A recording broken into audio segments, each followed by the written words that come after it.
cuts back inside. He's going to attempt for a touchdown. Yes, on the board. Got it. And that is a touchdown, Rowlett. Back, he's headed towards the end zone. Touchdown.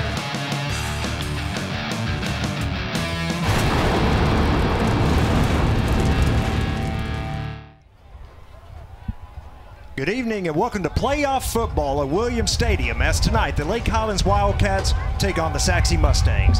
Hello everyone, I'm Steve Reeves. I'm joined by my partner Scott Powell. And Scott, I tell you what, I've been excited for playoff football. It is here. We've got a good game tonight. And tell you what, Lake Highlands coming into this game, 6-4 overall record. They've got a pretty good quarterback in Jackson Thompson. Well, let me say this before I get to that. I want to welcome Steve Reeves back to the booth.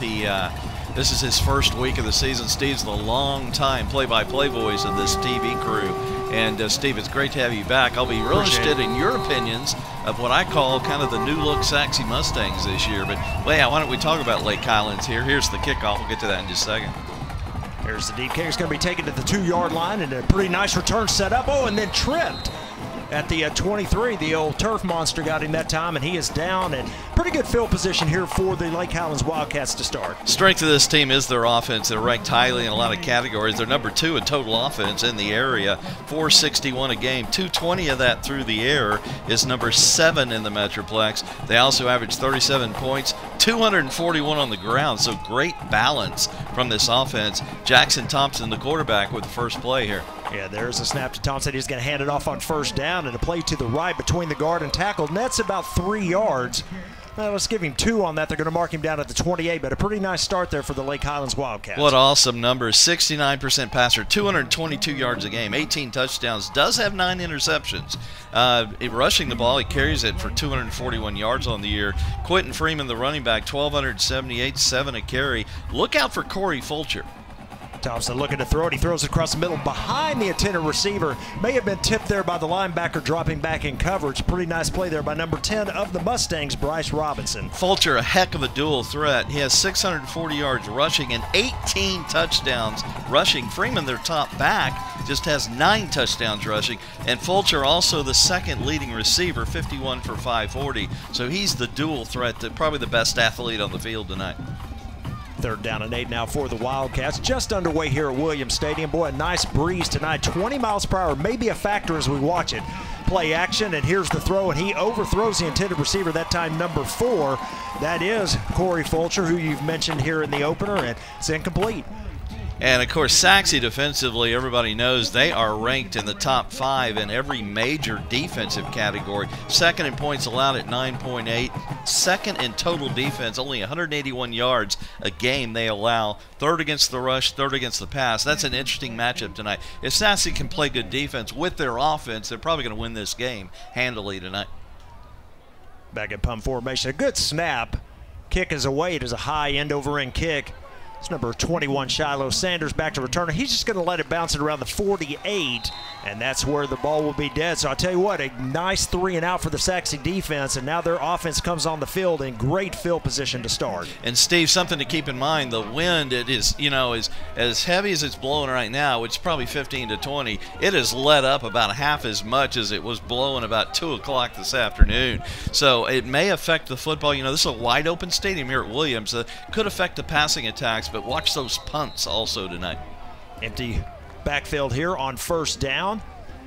Now joining him in the backfield is number 5, Christian Cole. He will take the handoff to the right side, a big hole outside the tackle. He's going to have a first down and more across the 40, all the way down to the 38-yard line. A great start here for the Mustangs and a gain of 14. Well, they love to run that sweep. That to the short side of the field, by the way. And look at the way the offensive line hemmed the line in and then broke a tackle, ran over a tackler, and then got extra yards. He ran over Tomose Thomas there. Boy, handoff to Cole. This time he is met in the backfield by 2 Wildcats defenders led by big number 66, Azion Washington. That's going to be a loss of a yard on the play. Yeah, Washington, as you see the replay here, just met him quickly. Actually, 2 guys were there, 66 and 15, quickly on the tackle. Quick throw out by Maiden on 2nd down, and a out route there is completed to number 9, Drew Jackson, and Gain of about 5 yards. It will set up 3rd down and 6. Probably 4-down territory when you're at the Lake Highlands 34, so keep that in mind. They don't necessarily have to get it on this down. The wind is at Sachse's back here in the first quarter. 3rd down and 6 here for the Mustangs. Got to get to the 28 to pick up the 1st down. They send a man in motion. That is Jackson. There's the snap. They're going to hand it off. Fake the handoff, pardon me. Maiden is tripped up, and he is going to fall close to the 1st down, but it looks to be about a yard shy. And it definitely just became 4-down territory. 4th and 1 for this Sachse offense is almost just a given 1st down. It's a shame Maiden got tripped up here because he had a lot of daylight in front of him, but a good job by the man way back here at the line of scrimmage. That was number 10. Hill Harden, and well, here we go, 4th down. Now, Lake Highlands believes they've stopped him, and I think they have. Yeah, he's at least a half yard to a full yard short. Give those Wildcats credit because, you know, you look at the numbers, you look at paper. I know the games aren't won on paper, but the one weakness in this game would be the Lake Highlands defense, and a huge stand here. Look at him just stand up Maiden, and he's got no push right up the middle. Yeah, exactly. The offensive line, just like you said, did not get a push that time, and the Lake Highlands defense able to hold them. So turnover on downs, and Lake Highlands takes over 1st and 10 at their own 29.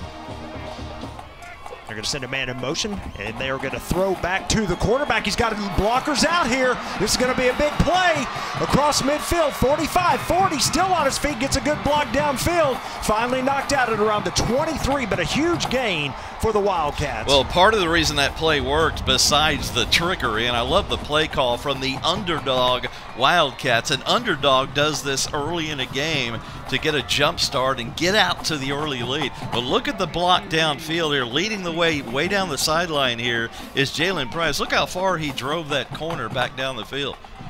1st and 10, handoff up the middle. Boy, pretty nice hole there, and he's going to gain about 4 yards across the 20 to the 19. And a nice little run there by number 11 of the Wildcats. That is Quentin Freeman.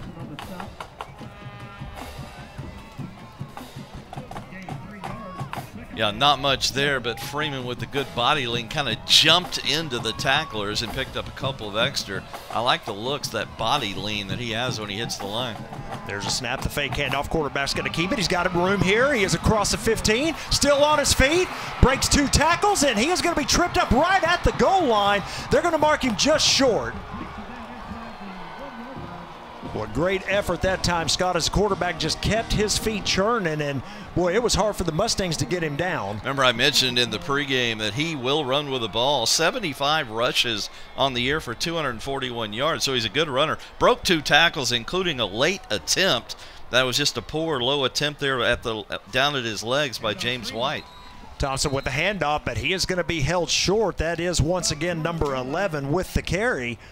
That is Freeman, of course, but he is tripped up and tackled right there by big number 96 of the Mustangs. That is Clark Yarborough. Yeah, he's a big one. That's a big defensive line and offensive line. Steve, you hadn't seen Sachse till tonight this year. They're quite different, especially their front 4 on both sides of the line. 2nd down, handoff. Boy, and he gets met at the line. The quarterback reaches over, and they're going to call it a touchdown. So you saw the quarterback just reach the ball over and apparently broke the plane as the lines judge down here gave him the good. I love the way he rode the fullback into the line. I thought he had handed it off. Watch this little fake in here. That's a great fake. They're tackling the guy without the ball, and then Jackson comes in behind the play and just reaches the ball over. He's a good little operator, obviously, in that backfield. Boy, nice drive that time by the Lake Highlands Wildcats to strike first. The extra point attempt is up, and it is good. So a little bit of a shocker here early on at Williams Stadium. We've got 8:29 remaining here in the first quarter with our score, Lake Highlands 7, Sachse nothing. We'll be back after these messages.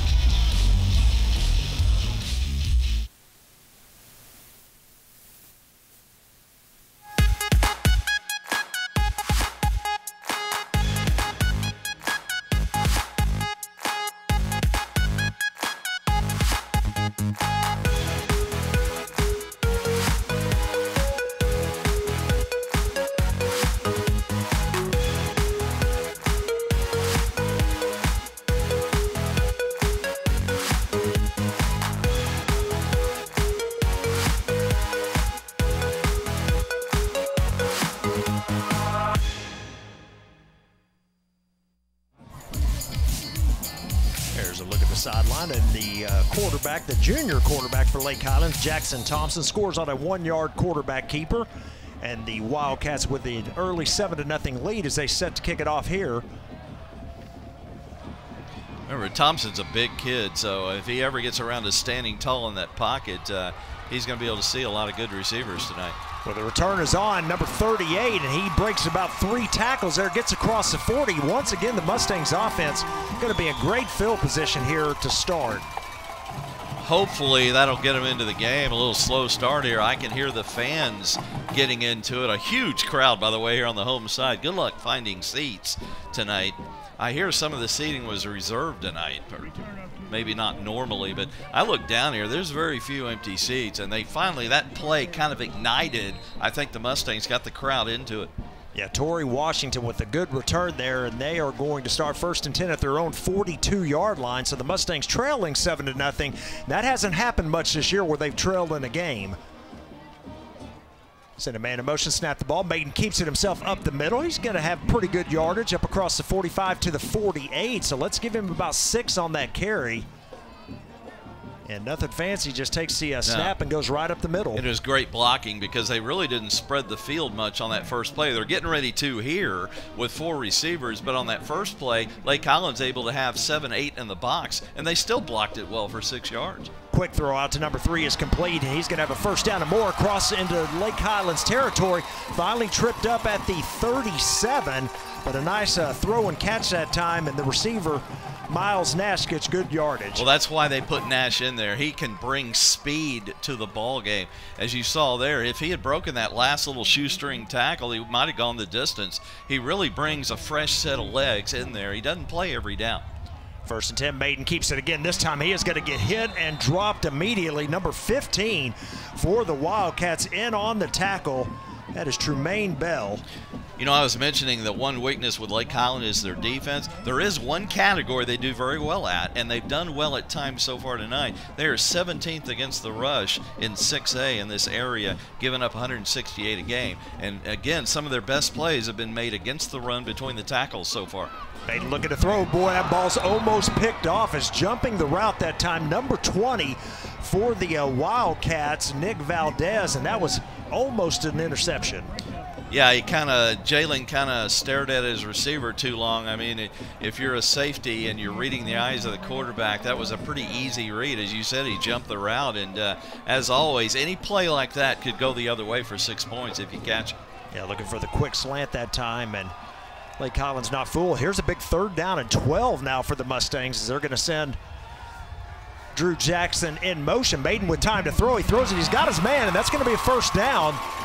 The tackle going to be made at the 25, and that is a gain of 14, and that is enough to move the chains. That's Trent Dean, who just hadn't played much this year. I think he's been suffering from some injuries, missed several games, and he's come back here late in the season. He's got an interesting stat on him, Steve. I'll tell you about it in just a second. There's a quick throw out, completed, and the tackle made at the 20-yard line, so that's a quick gain of 5 more.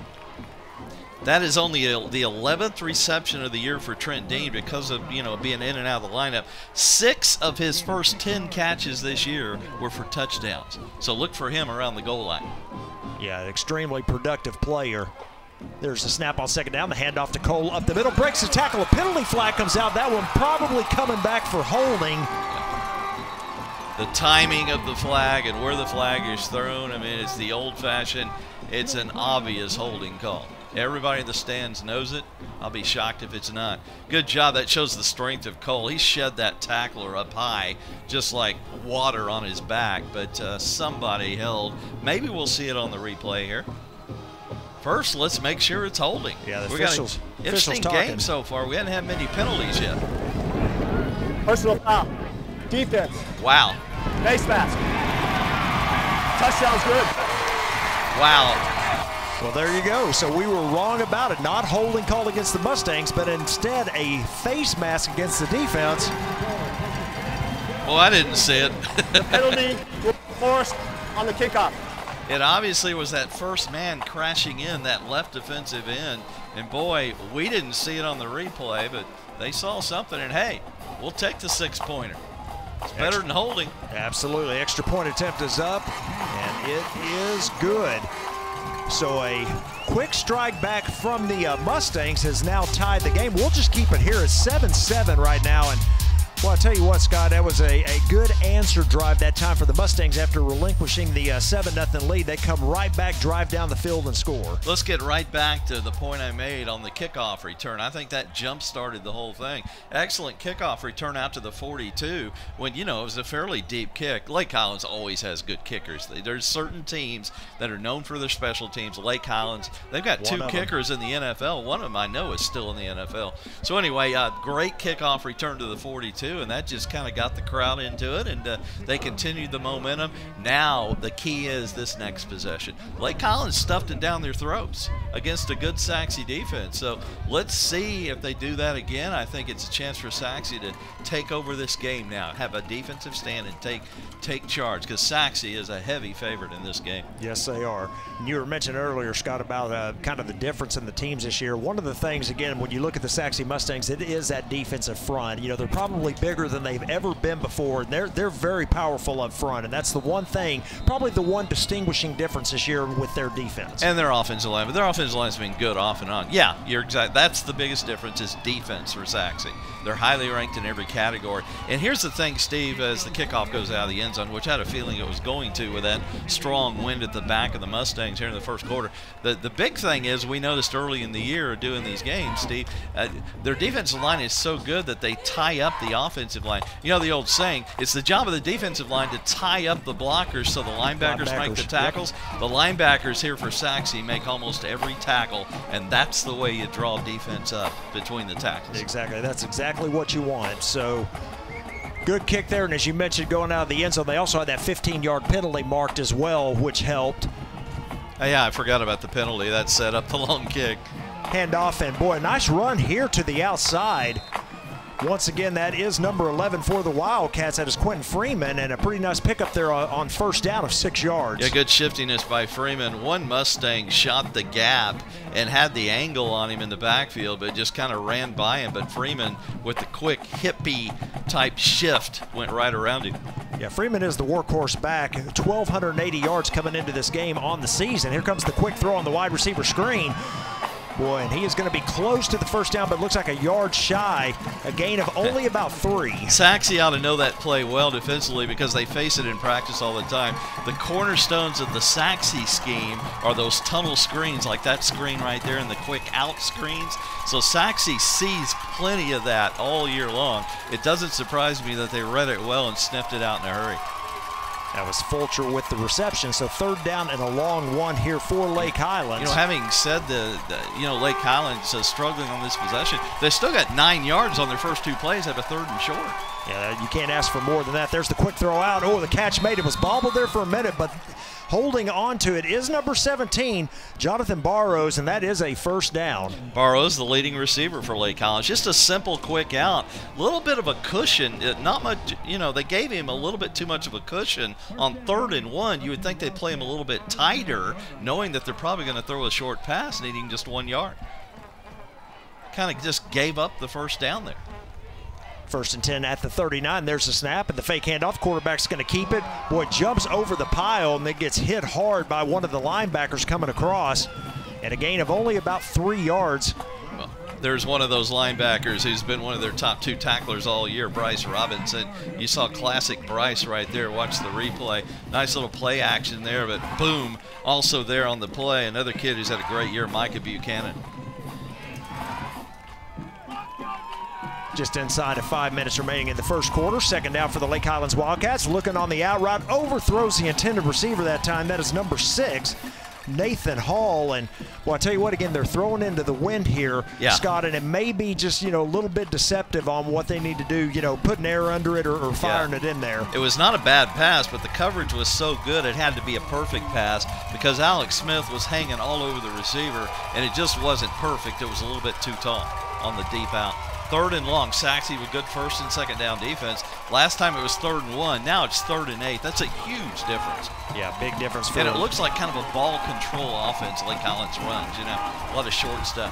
Absolutely. 3rd down and 8.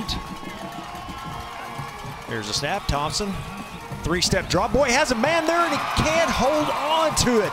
Would have been enough for the first down, but he just cannot corral it. May have heard footsteps that time, Scott, as number 23 was closing fast. Everything went well on that play except for the most important thing. Good pocket, time to throw, wait for the receiver to uncover right down the seam. He's open, hands are on the ball, everything except the worst thing. It hit him in a bad spot right in the hands. Number 23, Isaiah Humphreys on the coverage. And the Wildcats forced a punt here. Good example of how you need some breaks. That's a huge break for Sachse right there. Punt off the side of the foot and angling towards the sideline. Did you see that ball take off? It tried to get a little bit of height, but then it just kind of flattened out, and then you could see it just kind of turn to the left as it went downfield. You could see the wind really take effect right there. And it's blowing even harder now than it was a few minutes ago. But it's not nearly as hard as it was the middle of the afternoon, folks. It could be a lot worse out here. There's a look at the flags, and you can see the wind blowing, as Scott mentioned, and he is absolutely right. It was probably blowing around 25 to 30 mile per hour gust, and it has come down just a bit. I went to a tailgate party about 6:30 out here in the parking lot. There's a lot of that going on out here, and hey, we couldn't keep the plastic plates from blowing away. It was difficult just having a tailgate party. So the Mustangs back on offense, 1st and 10. We've got a 7-7 ball game with 4:29 remaining here in the first quarter. Trips look to the bottom of the screen, and the lone receiver to the top. Maiden's going to hand off up the middle. Christian Cole, nothing but turf in front of him. 2 Wildcats with the angle, but they're not going to get there. That is a long touchdown run of 67 yards. Nothing home right up the middle, and whatever arrived late, Cole then angled it out toward the far sideline to make those angles more difficult. See, he could have just continued straight up, but he cut it out toward his right, and that changed the angles on the guys chasing him. That was the key to it. Boy, just like that, the Mustangs take their first lead of the ball game. Number 45 on for the extra point. Can you call one play 60 yards a drive? The extra point is good by number 45, Chase Franks. And a look at number 5, Christian Cole there on the sideline as we head to break. Our score, 4:20 remaining in the first quarter. Sachse 14, Lake Highlands 7.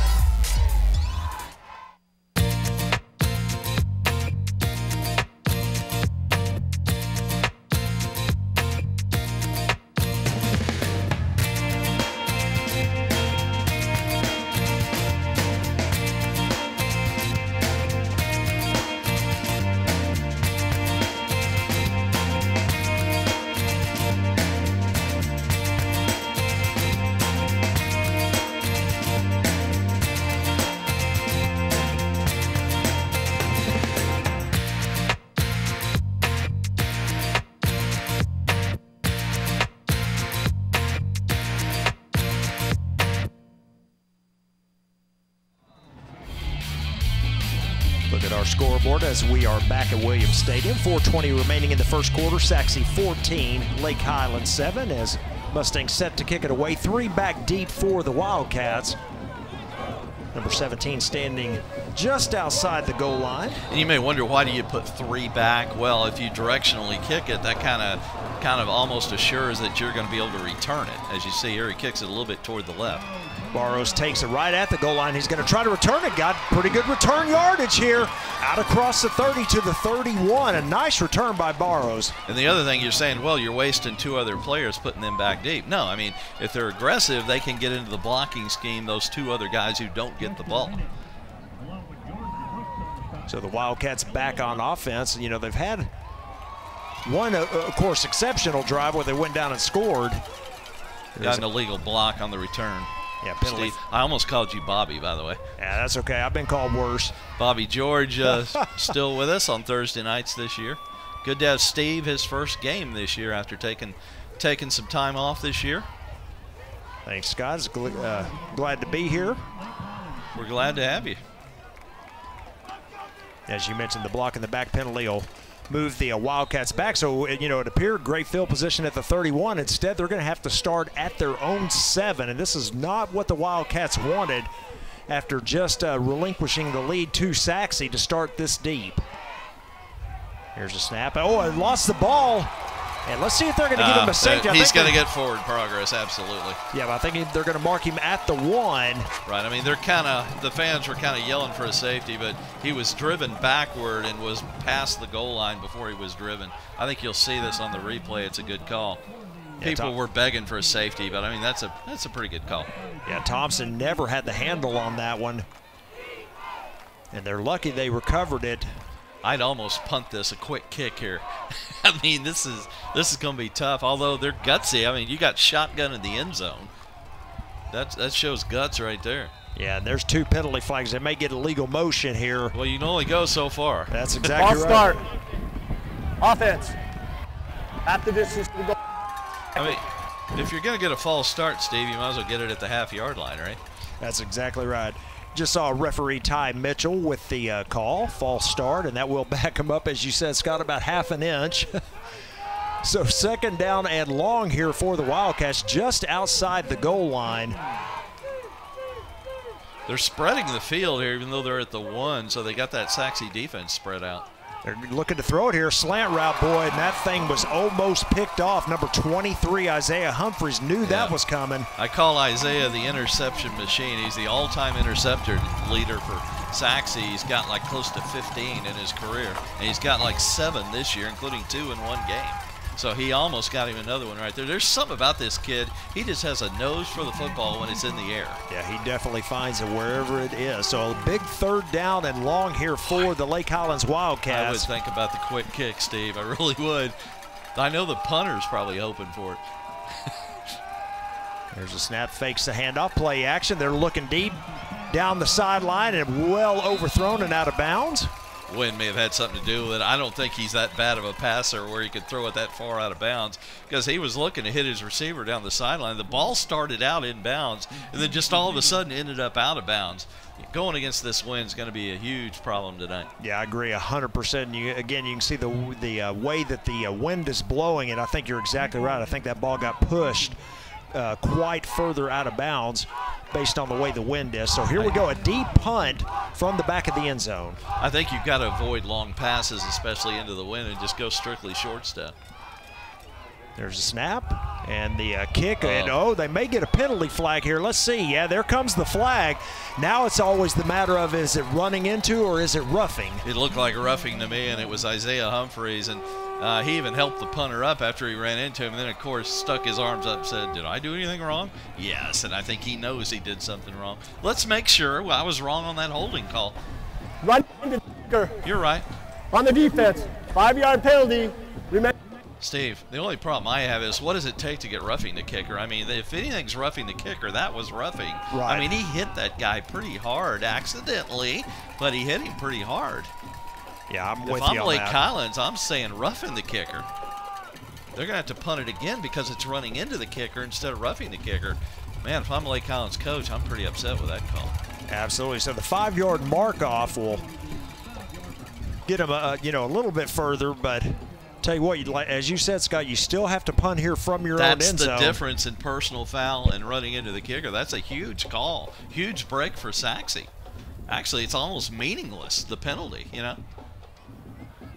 Boy, that ball goes straight up in the air. The wind definitely holding that one up, and Mustang's going to get the ball right at the 30-yard line. Did you see the roll? A lot of times when you punt into the wind, the ball, is kind of going to the side and backwards, and when it hits a lot of times, it'll go back toward the kicking team. They were lucky that it rolled forward 10 yards. That's kind of unusual into the wind. Yes, it is. So just under. The wind kind of makes that ball hit in a different way to make it spin backward instead of forward. Just under 3 minutes left here in the first quarter. The Mustangs in great shape at the Lake Highlands 30-yard line to start this drive, 1st and 10.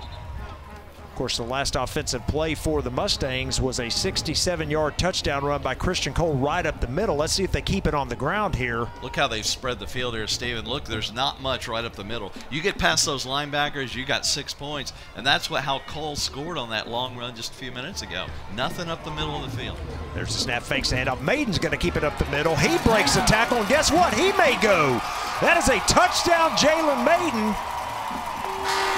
Those last 2 touchdowns are exactly why you spread the field with receivers. They had nothing in the box past the linebacker level. They had nothing, no safeties, because they're having to all cover the wideouts because they spread the field with receivers. You get past the first level, you're gone if you have speed. Cole had a much easier time than Jalen. Jalen had to actually shed a couple of tacklers, as you saw.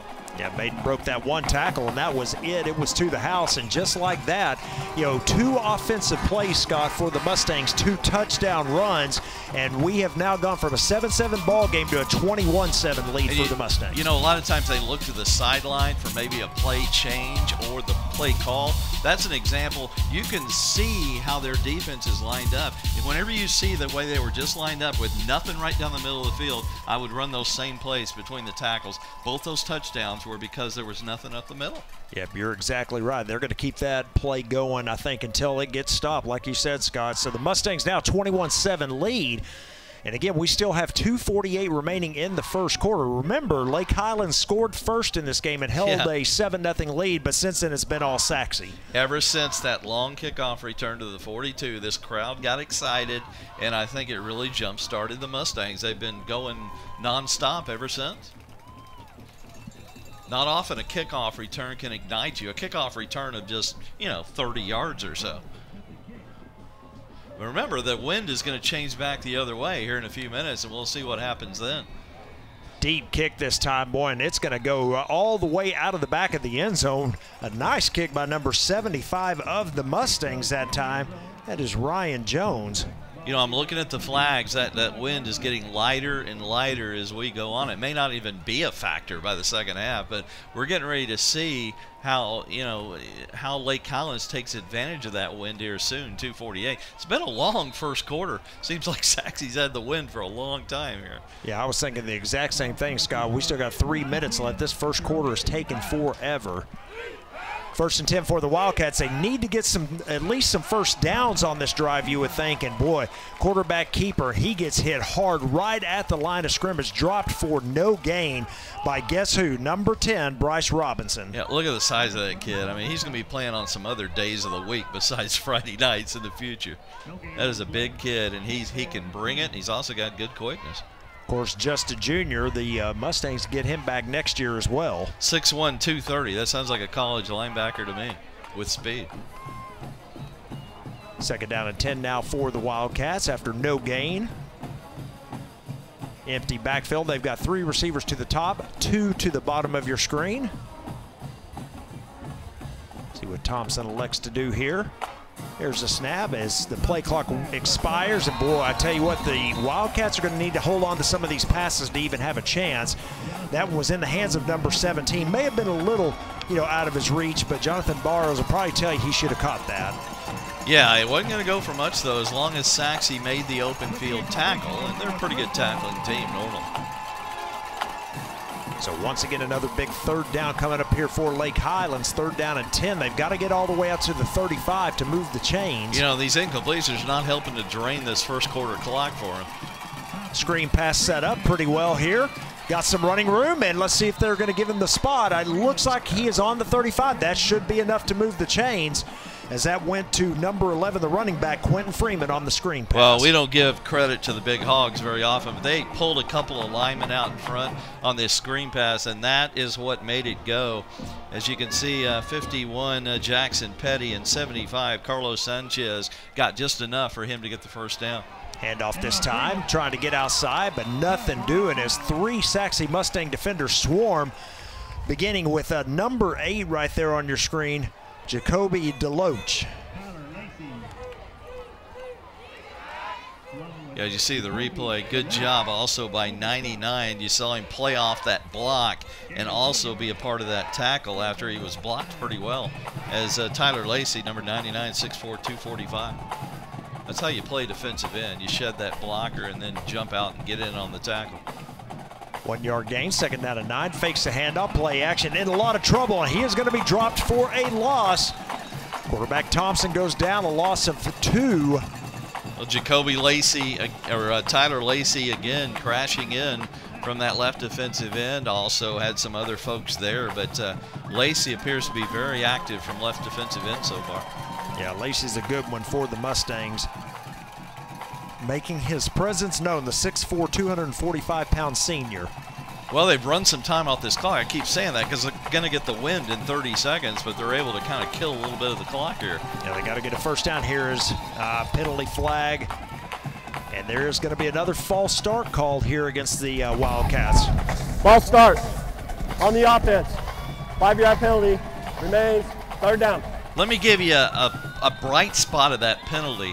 Now they're going to get a fresh 25. Well, Sachse's going to take a timeout. They were going to get a fresh 25 on that play clock, which means they could use up the rest of the big game clock and switch into the field for 3rd and 16 instead of having to go into the wind on 3rd and 16. Sachse takes that timeout, which does not allow them to kill the clock. Now it's going to be a dead ball, and they're going to have to run another play. Very smart timeout from Red Barons when you consider the wind situation here. Yeah, absolutely. We'll keep it here as you see some of the fans here for the Sachse crowd. And, boy, a big crowd here tonight. And so far, the Mustangs looking pretty good early. Decent turnout from Lake Highlands, but this Sachse side is just packed. I've looked down there more than once. I mean, it's hard to even find empty seats. There's a few, but there's not a big group of empty seats. They're just kind of scattered, singles here and there. It's one of the bigger crowds you'll see all year. Absolutely. And this fan base, of course, they've been waiting for this. Sachse 10-0 coming in, and they're really looking to make a deep playoff push this year. Back-to-back undefeated district championships. This is almost a given. They were going to win this tonight. Lake Highlands got off to a good start, but everybody's looking forward to that next week's showdown with the Woodlands if the Woodlands beats Rockwall tomorrow. And of course, Rockwall and Sachse would be a fun area matchup also, especially for you, Steve. You got a daughter that's a Rockwall cheerleader, right? That is correct, and a son that plays freshman football. We may see you there next week either way. You definitely will. Boy.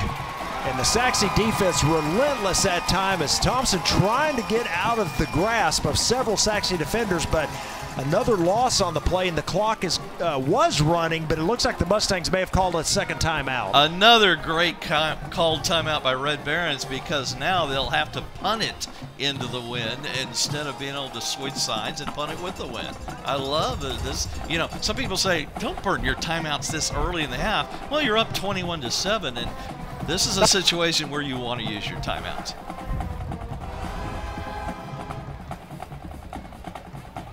Well, another big loss on that play of about 5 yards, and I tell you, Lake Highlands going the wrong direction on this drive, and just like you said, Scott, they're going to have to punt against the wind here, so the Mustangs not even going to send anybody back to return this. They're just going to let it bounce, take their chances. They may even, because they're not putting anybody back, they might go for the block here. Although you're going to get good field position, and I think they roughed the punter a minute ago, so they're probably a little hesitant to rush the punter after what happened last time. Exactly. Makes you gun shy, I'd make them punt it, because it's not going far, and it doesn't. And it does not. Now that rugby style does allow for a good roll. If you kick it like that, low like that, you're usually going to get the positive roll. And he got about all that he could. Pretty good, decent little punt into the wind there. Yeah, good punt to end the first quarter. We have come to the end of one here at Williams Stadium. A good game so far. Our score, the Sachse Mustangs 21, the Lake Highlands Wildcats 7. We'll be back after these messages on GRS TV.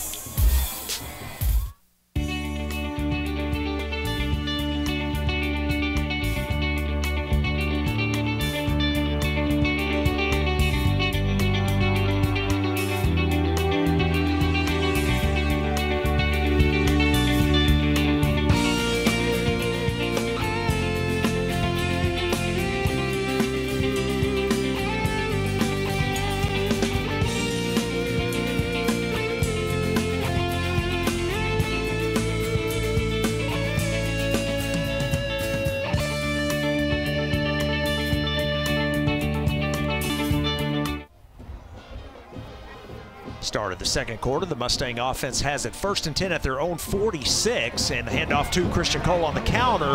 That time the Wildcats ready for it, and they are able to swarm upon him and drop him for a loss of a yard.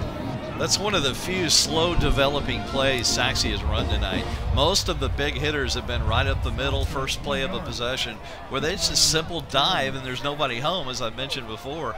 This time they try and go wide, and you saw Lake Highlands had defended it very well. So I'd like to see the quick hitters until they stop them, Steve, because they hadn't stopped them yet. Quick throw out, and boy, that pass fell incomplete. It was a little in front of the intended receiver. That's number 7, Derek Rose, and falls incomplete. It's going to be 3rd down and 11. Quickly, Scott, I wanted to mention in the first quarter there, total yards for the Mustangs 183, and for Lake Highlands 87. So about a 100-yard difference here in total yards from the first quarter. And yet Lake Highlands does have 5 first down to Sachse's 6, which is almost surprising. 5 first downs into the win is not bad. A lot of that on the first drive, though, remember. They hadn't done much since that first possession. Screen pass, and boy, they've got a lot of running room out here. Christian Cole, and he's going to score. No one's going to touch him, and that is 6 more for the Mustangs. A great call on the screen pass that time. And a lot of that was the way they ran it from the get-go. But let me throw in an extra body who did some great work. That's going to go very much below the radar.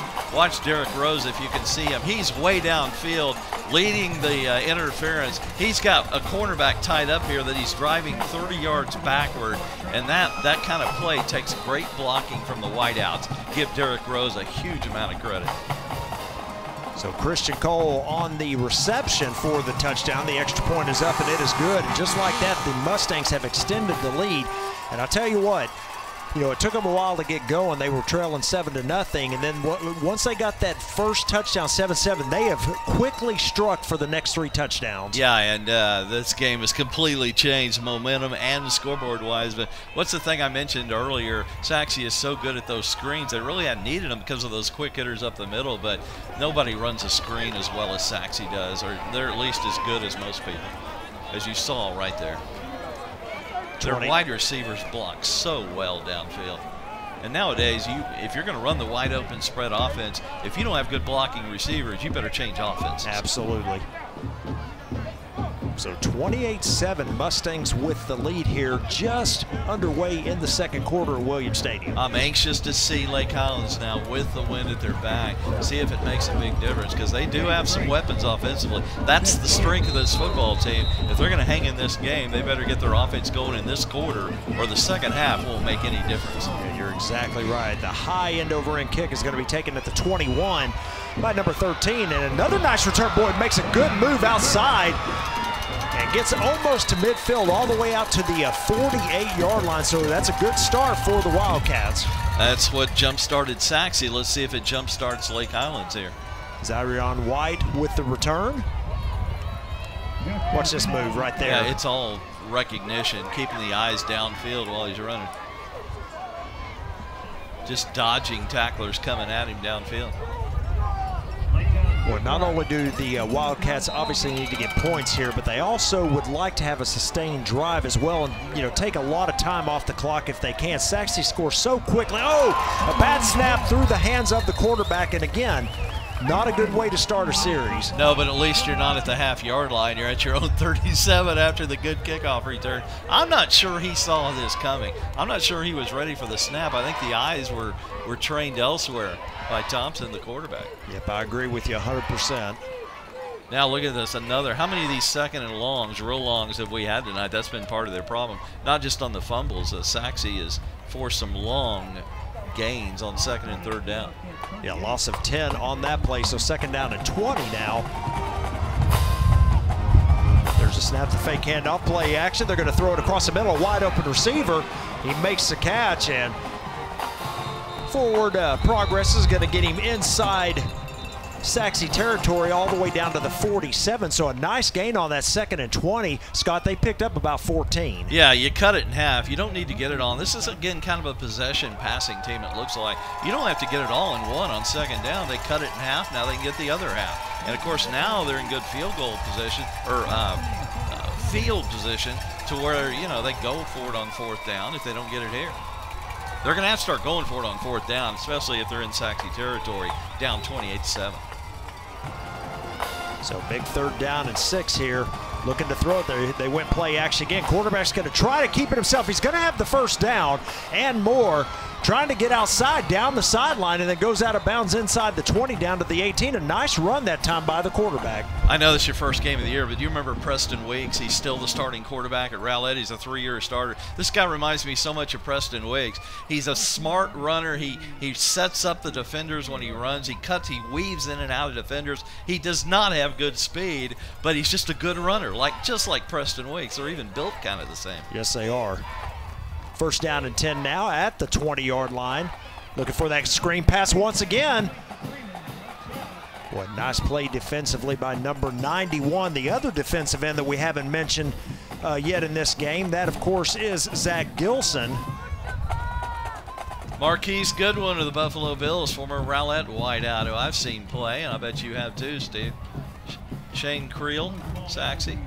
Yeah, Marquise Goodwin, maybe the best athlete to ever, probably the best athlete to ever come through this district in the last 20 years anyway. Absolutely. When you throw in the track. Yeah, absolutely. Let me make a quick correction. He plays for the San Francisco 49ers. Remember, he was a Buffalo Bill, but now playing for San Francisco. But good to see Marquise here tonight at this game with his, at the time, assistant principal, Shay Krill, who, as you mentioned, is the principal at Sachse now. I do have to say that somebody else said that into my ear.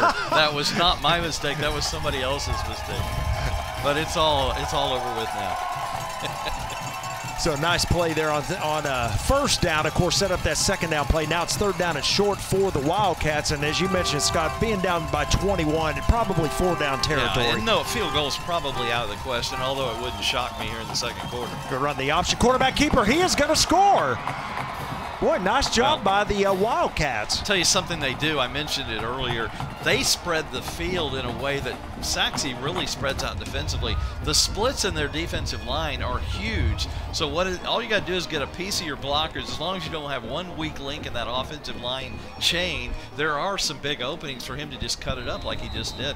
That's a different way of spreading the field that Lake Highlands does. It's just as effective the way Sachse does it. So the extra point attempt is up, and it is good. And just like that, I'll tell you what, they cut the lead in half. So the Wildcats hanging around here early in the second. We've got 8:49 remaining. We'll take a break. Our score, Sachse 28, Lake Highlands 14.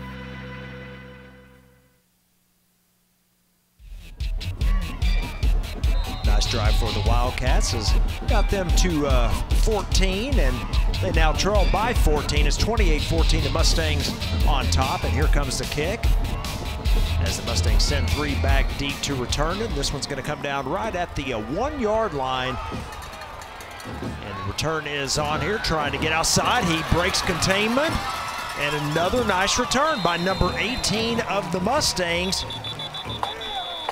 It's Dante Gator, and I tell you what, good field position once again for Sachse. And that's the one thing they've had in this ball game so far is great field position on offense. 8:39 remaining here in the half. Officials are talking something over. I don't see any flags, though, do you? No, I did not see one, but maybe they picked it up. After the return, personal foul. Ooh. On the return team. Be a 15-yard penalty from the end of the kick return. First down. Okay, I'm going to go out on a limb here, Steve. I'm going to make a prediction. This is the key defensive stand for Lake Highlands right here. If they can make a stand here and then score again, we got a brand new ball game. But if Sachse goes on from here and just blows them out, remember this point right here, 8:39 second quarter. You got a 15-yard walk-off. Lake Highlands has a chance to make this a football game right now with a defensive stand. Okay, I'm going to note it. First and 10 for the Mustangs at the 21. The handoff to Cole, and he is going to be tripped up after a short gain of only about 2 yards. Let me give you an example of what I meant by the different ways of spreading the field. Sachse sends their receivers way out wide, 3 really wide to this side, and 1 almost out of bounds on the far side. Lake Highlands kind of has 2 wing backs and a couple of split ends. They don't spread it as much, so your defenders are able to hang around closer to the line of scrimmage when the ball is snapped. Sachse spreads it better. Maiden going to keep it himself up the middle. Another short gain, this time only 2 more, so it's going to be 3rd down and long. So you mentioned it a second ago, Scott, this is a big defensive series for Lake Highlands, and they've got Sachse in a 3rd and long. Against the wind. So, you know, Sachse can't go too far down the field with the ball. So this is a pretty big play right here if you're a Lake Highlands fan. That penalty set up this whole thing because Sachse had great field position without the penalty. Double wing look here on 3rd and long. There's the play action. Maiden with the throw. It was a low throw, but able to make the grab is the receiver, but he is going to be short of the 1st down, looks like by a yard. That's because he was hit hard, and look, we've got an injured, the same receiver right down here, that's Drew Jackson, is still trying to get up. That's Miles Nash, by the way. He's still trying to get up and still leaning over. He took a shot. That shot downed him immediately a yard short. That's a great open field stop by Lake Highlands because that had 1st down written all over it. And I'll tell you what, they're back at the line of scrimmage, so he must not have held on to it here, Scott. Let's see. Yeah, that looks incomplete to me, but was it juggle or not? Anyway, yeah, they're going to say it's 4th and 7, so they called it incomplete. This could be, I hate to say it, but this could be, you know, maybe some kind of concussion or something, the way he was hit. And he's wobbly, as you can see. That's a shame because Miles Nash is he's kind of like a 6th man in basketball. He comes off that bench and really gives you a spark. And yeah, he's pretty wobbly. We may not see him again for a while. Yeah, good to see him coming off the field, but you're right, Scott. He's certainly in a little discomfort right now. A good stand there by the Lake Highlands defense, and they will get the ball back here. Sachse now is going to have to punt into the wind. And the return man is expecting only about a 25, 28-yard punt here. Yeah, that is number 20. That wind just picked up significantly right before this punt, unfortunately. Well, high snap that time, but the kick is away. It's a high kick, but that wind just catches it and pulls it back. Boy, and he's going to get a good roll. Again, it all comes down to the roll when you're putting into the wind, and we've gotten favorable rolls forward into this wind tonight. That's been very unusual. Not a great punt. I mean, it's only about 29 yards, but he got all he could out of it.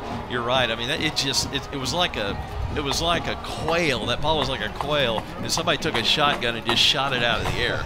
I mean, it took off nicely originally, you know, but you need to keep it a little bit lower. You know, remember that punt, the rugby-style punt that hit and rolled 20 yards? You've got to keep that ball near the ground tonight, or it's just going to get shot straight down. Lake Highlands offense back on the field. The quick throw out. The catch is made at midfield. Splits 2 defenders and finally brought down by Isaiah Humphreys at around the 35. So that's a gain of 16. And I'll tell you what, Lake Highlands has the offense back on the field. Remember that all-around player I said is probably the best athlete on the field for Lake Highlands? He's the one that delivers that block right there. Corey Fulcher. He can run it, he can catch it, he can block it. It was number 6, Nathan Hall, with the catch. Again, a 16-yard reception. There's the handoff on the jet sweep, and he's going to throw it. Boy, but he well overthrows his intended receiver. Folks, I'm laughing because he overshot his receiver by a good 15, 20 yards. I mean, it never had a chance for him to get go with that wind at his back. Now, let's be fair. That's Corey Fulcher, who is not a quarterback, and it shows. I mean, he was almost near the line of scrimmage, by the way, but he wasn't. I mean, he just heaved it and forgot that he had a strong wind in his back, I think. I think you're right. And I'll tell you, it was there, so if he could have connected, you know, that's a touchdown. But as you mentioned, that thing sailed on him. Remember, sometimes it's as hard to throw with the wind as it is against the wind. That's a good example right there. Another screen pass here by the Wildcats, and they're going to be brought down about 3 yards shy of the 1st down, a gain of 7. You know, pregame warm-ups are so important on a windy night. That quarterback can kind of get used to how hard he has to throw it with the wind as well as against the wind. Again, that ball will sail on you, especially if you throw it really hard with the wind, as we saw right there. 3rd down and 3 coming up here for the Wildcats as we approach the midway point of the second quarter. Maybe 2 down territory. They're going to run the option here. Quarterback keeps it. He's got the first down and more inside the 20 down to about the 16. And I tell you what, the Wildcats driving once again. This quarterback Thompson, he looks like a quarterback, and that's it. He doesn't even look like a running back, but he's just so smart and so shifty. He showed a little bit of quickness there, by the way, but he cut it up really nicely. He cuts on a dime very nicely for a quarterback. 1st and 10 at the 16 for Lake Highlands. Clock continues to run. This may be a free play as flags are out. They're going to throw the fade to the back of the end zone, and the catch is not made, just a little far for the intended receiver, but again, I think that was a free play. We're going to get an offside call. Offsides. Defense. 5-yard penalty. Remains 1st down. Remember what I said back about 5-10 minutes ago. This is a key defensive and offensive possession for Lake Highlands, and they get 7 here. We got a brand new ball game. It looks like the wind is going to be the determining factor in this game. You better produce with the wind tonight because you're not going too into the wind as we've seen. Yeah, absolutely. You definitely want the wind in the 4th quarter in this game. Well, let's see. We'll talk about that in a second. Yeah, option, quarterback keeper, and touchdown Lake Highlands. So they found a little something here running that option play to the right. Let's talk about that. Sachse won the toss, deferred to the second half. Lake Highlands took the football and had the wind in the 1st quarter, correct? No, they were going against the wind. Okay, in the first. well, how's that going to work in the second half? Sachse's going to get the ball, or since they deferred, or can they just take the wind and not take the ball to start the second half? They can. It's their choice, right? Absolutely. I wonder what that'll be an interesting decision to look out for to start the second half. Extra point attempt coming up here by the Wildcats. There's a snap and hold. It's good, and the kick is up, and it is good. Point being, usually the team that defers always takes the ball to start the second half. This might be one time where they want to make sure that they're going to get the wind in the 4th quarter somehow. So anyway, we'll see how it falls out. Yes, we will. We'll keep it here. There's a look at the quarterback. I tell you what, he's produced a couple of good drives here, Scott, to get Lake Highlands back in the game. You know, as we mentioned, they took the early 7-0 lead, Sachse with 28 unanswered, and now all of a sudden the Wildcats come back with 2 touchdowns of their own. We're at 28-21 Let now. me point out something I don't think you're getting ready to point out. Because you're more interested in those, those individual stats. Look at this is why this is a good football game. We've only had 4 penalties for 35 yards total. That's why this has been a really entertaining game so far, in my opinion. Besides all the offense we're seeing, obviously. Absolutely.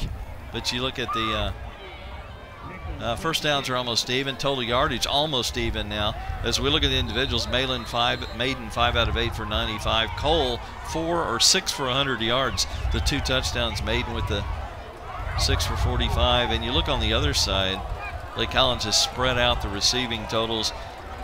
Thompson rushing. He's the leading rusher for them as well as the quarterback.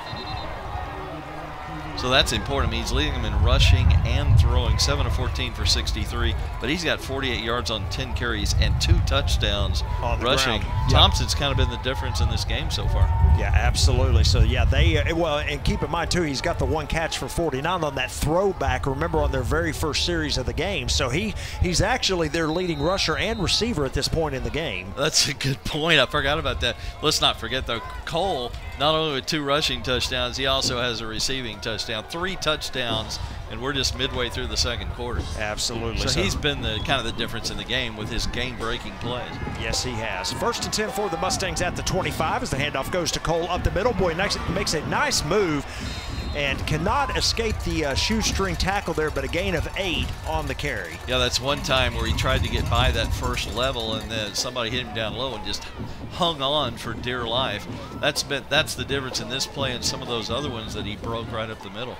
Good tackling this time.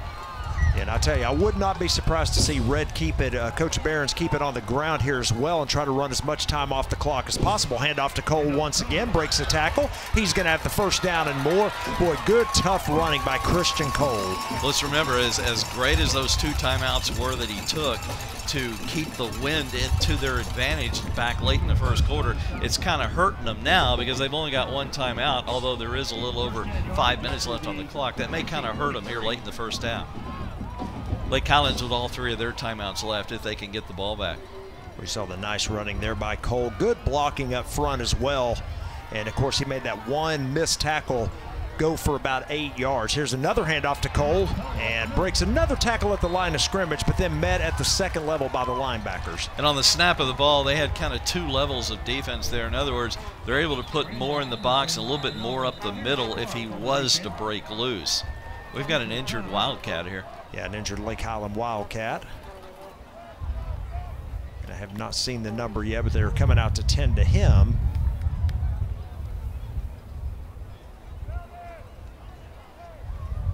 Yeah, we still can't tell who it is.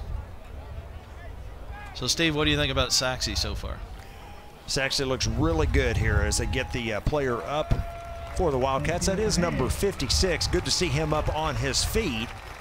That's Quintod Crane, a senior for the Wildcats. Hopefully he'll be okay as he's walking gingerly. But getting back to your point, Scott, yeah, Sachse, you know, they're the real deal. I mean, you look at both sides of the ball, you know, offensively, defensively, they really have all the pieces this year, as we mentioned, to make a deep run, and they're impressive. And yet Lake Highlands is, you know, eating them alive at times with their offense tonight. But again, that's the main strength of this Lake Highlands team. My radio partner made a really good point, I think, today. He said, Sachse, I think the game will be close for a while, and Sachse will just wear them out in the second half. Well, we're kind of headed that way, hopefully. We are. Another handoff up the middle to Christian Cole, and another nice run. Gain of about 5 across midfield to the Lake Highlands 49. We've got a 3rd down and 2 coming up now, and the clock continues to run. You called it. They're just pounding Cole. I mean, all of a sudden they've gotten real conservative against the wind. I'm sure that has something to do with this. This is a pretty big play here on 3rd and 2 as we near the 4-minute mark. They still got plenty of time. Yeah, I suspect you're going to see it stay on the ground, maybe even Maiden keeping it himself on a fake here. Yeah. Take the handoff and see if he keeps it. No, he does hand it off to Cole, and he is going to pick up the 1st down. It looks like a 3-yard gain again. I think you'll see him keep it on the ground to keep that clock moving. And I like, yeah, they're trying to kill the wind more than the time, if you know what I mean. Watch Maiden here. He gets a little piece on a blocker. Look at that block by Maiden right there. How many quarterbacks are going to lower their head and lead the way around the corner like that? Although he was behind Cole, he still stuck his head in there and went low for a block. You couldn't beg some quarterbacks to do that. You couldn't pay some quarterbacks to do that. You're exactly right. 1st down and 10 now.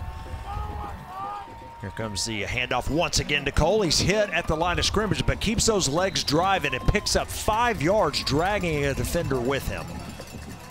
The only thing interesting, the kind of the bad part of this is they're killing this wind and the clock with the wind, but you'd kind of like to see them get some points out of this, and they're going to have trouble busting one of these because Lake Highlands is loading the box. They know what they're going to do. Everything's between the tackles. They may have trouble scoring off of this before that clock runs out. There's a snap, another handoff. Cole's got a lot of room out here this time, though. Boy, he gets tripped up. Boy, a pretty weak effort that time by the corner, but he does get him on the ground. Well, that's what Red Barons and company were hoping for. You figure if you keep pounding Cole in there, you're going to bust one sooner or later, and he almost took that to the house here. Yeah, watch this corner. Watch this play. I'm not sure he wanted to tackle Cole very much there. Looked like a tackle attempt you would make, Steve. Just laid his body out, hoped he wouldn't step on him. There you go. 1st and 10 at the 26-yard line. Here comes the play action to throw out to number 9, and guess what? That is going to be a touchdown Mustangs. That's too easy. Drew Jackson with the catch. Tell you what, when they're watching this game, the replay of this game in the locker room tomorrow, the best offensive lineman might just be Derek Rose, the wide receiver. Again, a clearing block by Derek Rose. Well, you can't see it. It was over here to the left, but he tied up the key defender downfield. Rose has had 2 big blocks on 2 touchdowns tonight. So that holds the momentum for just a little bit. And the extra point is up and good. So we'll take a break here. We've got 2:25 remaining as you take a look at Drew Jackson on the sideline. Our score, Sachse 35, Lake Highlands 21.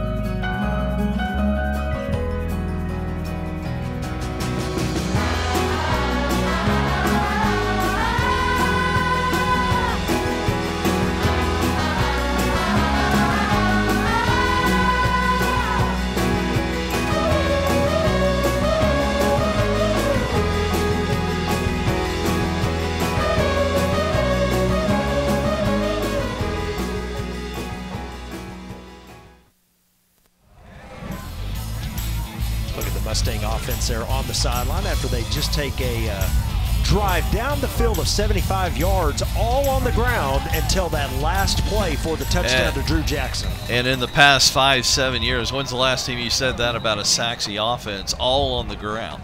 They just, usually they pass first and run second in past years. A little bit different team this year. They like to run it more. They like to use the run more. Absolutely. They got a workhorse back that can do it as well. Here comes the return. Boy, the Mustangs there to meet him. That is great job on special teams that time as they hold them to virtually no return. Yeah. And they're going to start at the 28. You got a team with the win, some time and 3 timeouts. The worst thing you could do there if you're Sachse was to allow a long return to midfield. Momentum and everything would be against you on this final possession of the half. Now it's a very manageable field position for the Sachse defense. So the Wildcats had scored 14 unanswered and cut the lead to 7, and then the Mustangs, of course, just added 7 more. So let's see if the Wildcats can answer here before half. There's the quick throw out. The catch is made. An inside move, and he's going to pick up 9 yards, close to the first down, but I think he's just a bit short. What an easy catch. I think he probably hurt his hands. That ball was rocketed in there from Thompson, the quarterback. See here. Watch the catch. He had to I mean, that was fingertips. He caught that with his very end of his fingers, it looked like. Good hands. Number 13, Zyrion wide, and on that catch, and now the handoff goes, of course, to number 11, Quentin Freeman. He is going to pick up the first down, so the clock will stop momentarily while they set the chains. What you like to do if you're going to run it and get that first down, second down, you want to line up and get another play off quickly because everybody's right there anyway. It doesn't take long to get the next play off, and they're doing a pretty good job with it. Yes, they are. Again, as you mentioned, Scott, all 3 timeouts here for the Wildcats, so they've got time. There's the throw. Boy, and he kind of zinged that one in there and a little bit behind the intended receiver. Yeah, and the defense kind of interrupted it too, but that's a completed pass if it's thrown in the right place, and it was just enough behind him to throw it off. And then again, Thompson can really zing that ball, and with the wind, the passes he's throwing right now look twice as hard as the ones against the wind, and they are. As you said, with that wind behind your back, you can certainly put a little extra oomph behind it, no doubt. Second down and 10. Here comes the play, and boy, a lot of pressure here. Boy, and then he spins out of it. He's going to tuck it and run. This may be trouble for him as he's going to go out of bounds. Nice play to go out of bounds there. Yeah, that's the one thing he did right. The one thing I was disappointed when, once he got away from that initial rush, I would have started kind of holding the ball up. In other words, keep those defenders back a little bit, thinking he may drop off a pass. He sold the run the whole way, so Sachse just comes up and tackles him. That's exactly right. But as you said, he did get out of bounds. There was one positive to that. Picked up 5 yards. It's going to be 3rd down and 5 here. Big play. Pretty big play because they'd have to consider punting it here on 4th down. Yeah, absolutely. Jet sweep to number 4, and he's going to have the first down. Boy, it almost looked like a face mask there as well, but no flag. That is number 4 with the first down yardage, Corey Fulcher. Yeah, when they need a big play, they always go to Fulcher. He's kind of their bread and butter. He can do anything for them. They are in Mustang territory, but the clock becoming a little bit of a factor. Yes, they have all 3 timeouts, but we're approaching a minute left. Play action. There's the throw. Wide open receiver. Boy, and he has a nice run after the catch, but a nice jersey grab as well. You throw it that far downfield, I would use my first timeout, and they're still not going to. I mean, what good are those timeouts if you never use them? I would have used one right there. I'm right there with you as we are inside of a minute, and we've got some shifting See, look receivers. Look at all the time they're wasting having to get relined up on the long pass. There's the snap. Quarterback, they're looking for the screen. There's the catch. Boy, this time ready for it was number 33 of the Mustangs. That is James White with the tackle. And they're going to have to call time now. They just did. Just took the first one. That was not really a tunnel screen where you circle back to the quarterback. That was more of just a slant screen over the middle where he ended up catching it. Good job by Sachse to read that.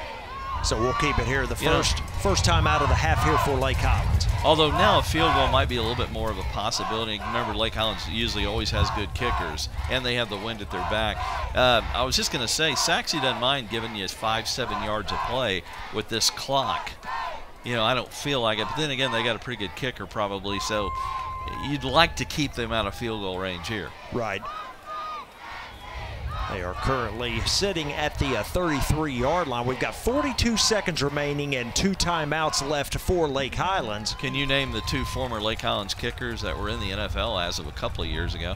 One of them I know is still in the NFL, and he's like 45, 50 years old now. I'm trying to remember his name. That's why I'm at. Phil Dawson would be that one. Phil Dawson, that is correct. And I think Matt Stover may have kicked at Lake Highlands. Not sure on that one. Throw, oh boy, wide open receiver. Another slant route goes for a first down inside the 20 to the 18, and they like those slants. Now, the clock will stop momentarily, but it looked like one of the coaches signaled for timeout, so let's see if they do indeed call a timeout. You know, that's one time. If you get the first down, that's when you don't need the timeout, because you got an extra 7 seconds to get lined up and ready to go before they start winding it. I would have saved a timeout in that situation. Yeah, it looks like they did. They still have the 2 timeouts. Another slant route is caught for another first down. It's funny you say that, because I saw them signaling for a timeout over there, and I think they changed their mind when they heard you say that.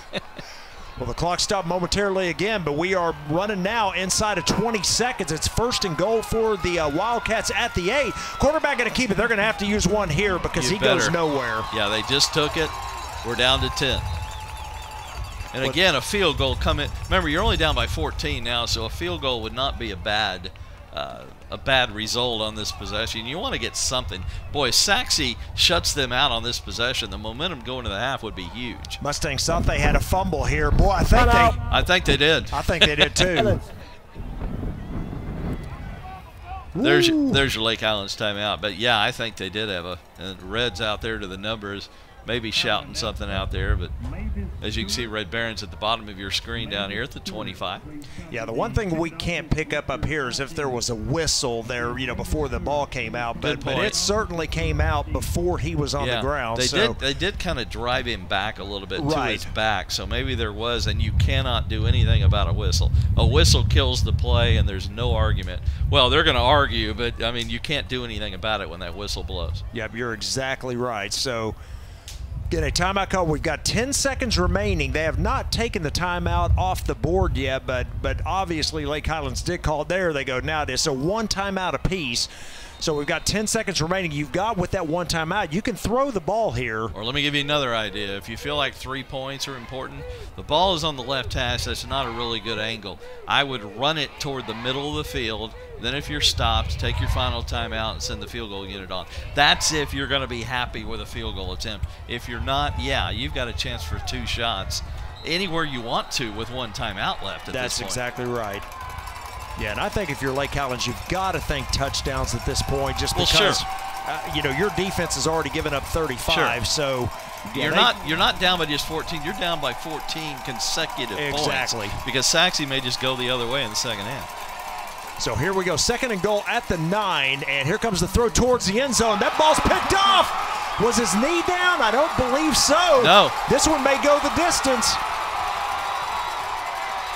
Cuts back here, and he's going to be taken off his feet as time has expired.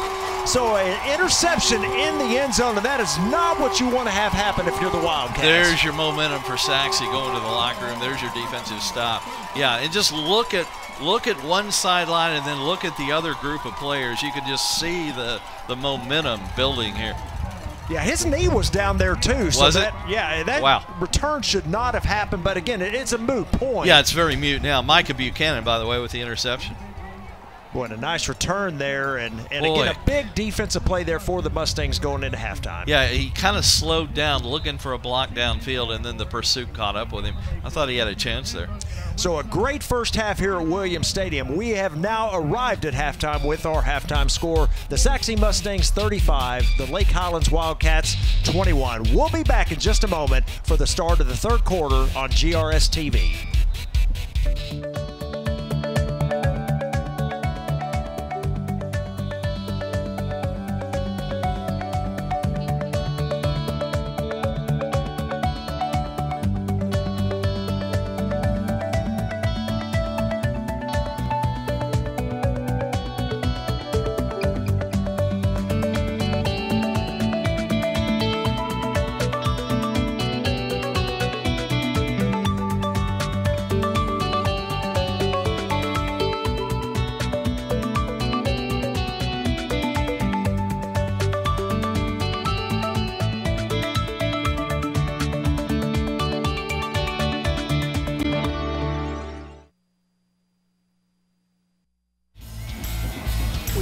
back at Williams Stadium, just about ready for the start of the third quarter. Our halftime score, Sachse 35, Lake Highlands 21. And now let's take a look at some of the first half highlights.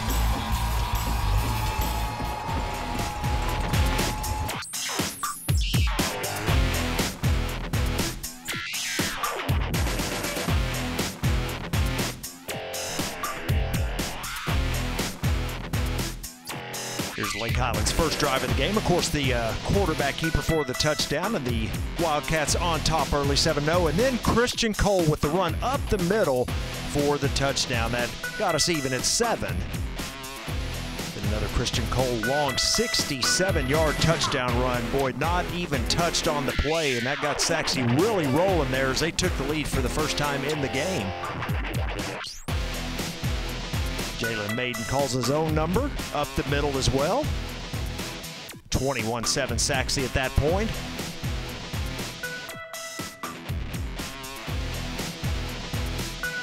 Then Maiden on the screen pass to Christian Cole, one of his 3 touchdowns in the game. He's got 2 on the ground and this one through the air.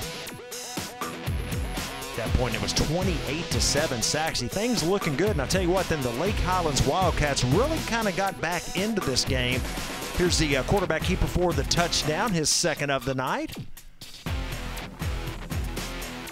And, of course, Jackson Thompson on the play, and then once again, and now we are back to having a good ball game. It was 28-21 at that point, and then the touchdown pass to Drew Jackson right there, a nice throw and catch, 35-21, and that's where we are right now. We are set to go, and there is the kick from Lake Highlands. It's going to come down right at the 1. This one's going to be returned.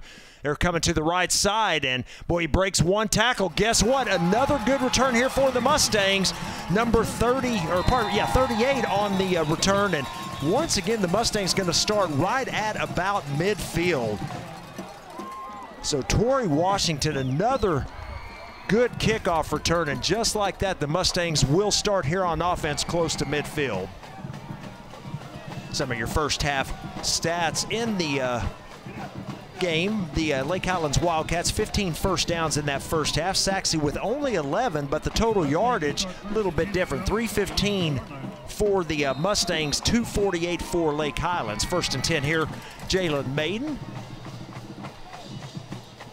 takes a snap, and the handoff up the middle to Christian Cole as he drags number 10 for the Wildcats for a gain of about 3 yards. Well, let's give him 4 yards on where they're spotting the ball. They're going to mark it inside Wildcat territory at the 48, so a gain of 4 sets up a second down and 6. To continue on with the stats very quickly in that first half, rushing for the Mustangs, 194 yards on 19 carries. And 120 yards through the air for the Mustangs. So again, 194, 121, that gives you your 315. As you see on that second down play, another run to Christian Cole, this time a gain of only 2 yards.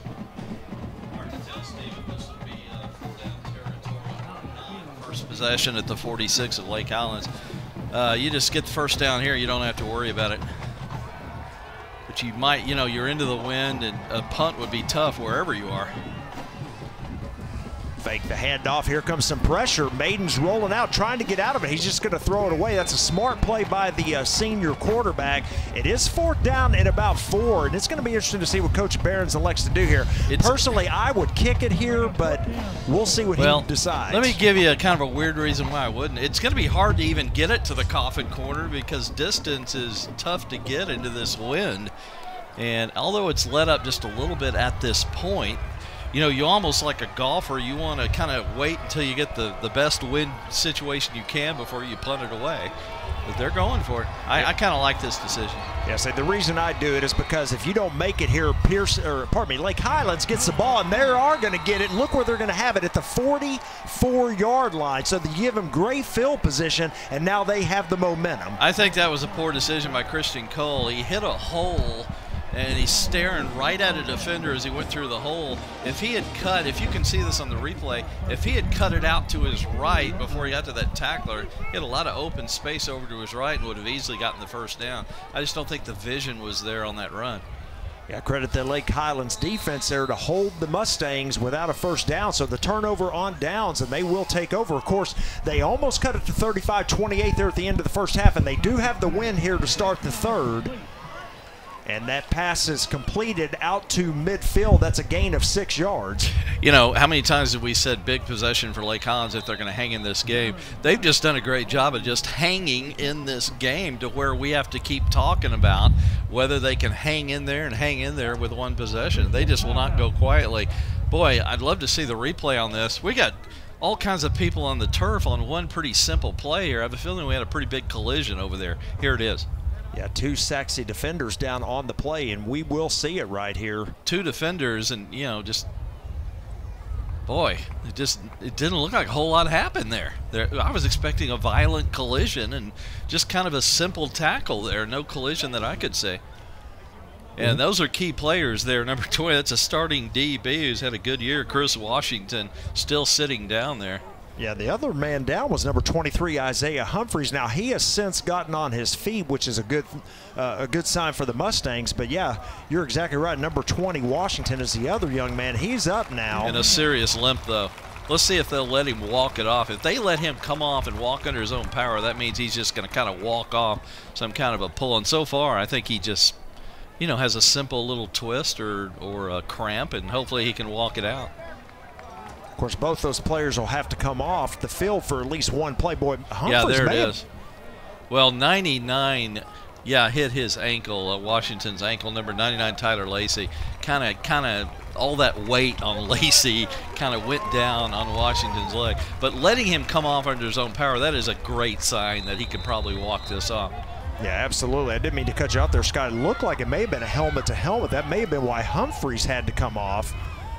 Here comes the throw. The catch is made on the sideline. That's going to be another first down for the Wildcats. That one completed once again to number 13, Zyrion White. And you know the old saying, Steve, a minor injury is an injury that does not occur to you and happens to somebody else. That's a minor injury. If that happened to me, that'd be a major injury. Absolutely. I'm right there with you. He's probably in a lot of pain, but it looks like he can get back in this game. Yeah, Humphreys back on the field. Of course, he sat out the one play he was required to, and he is back out there.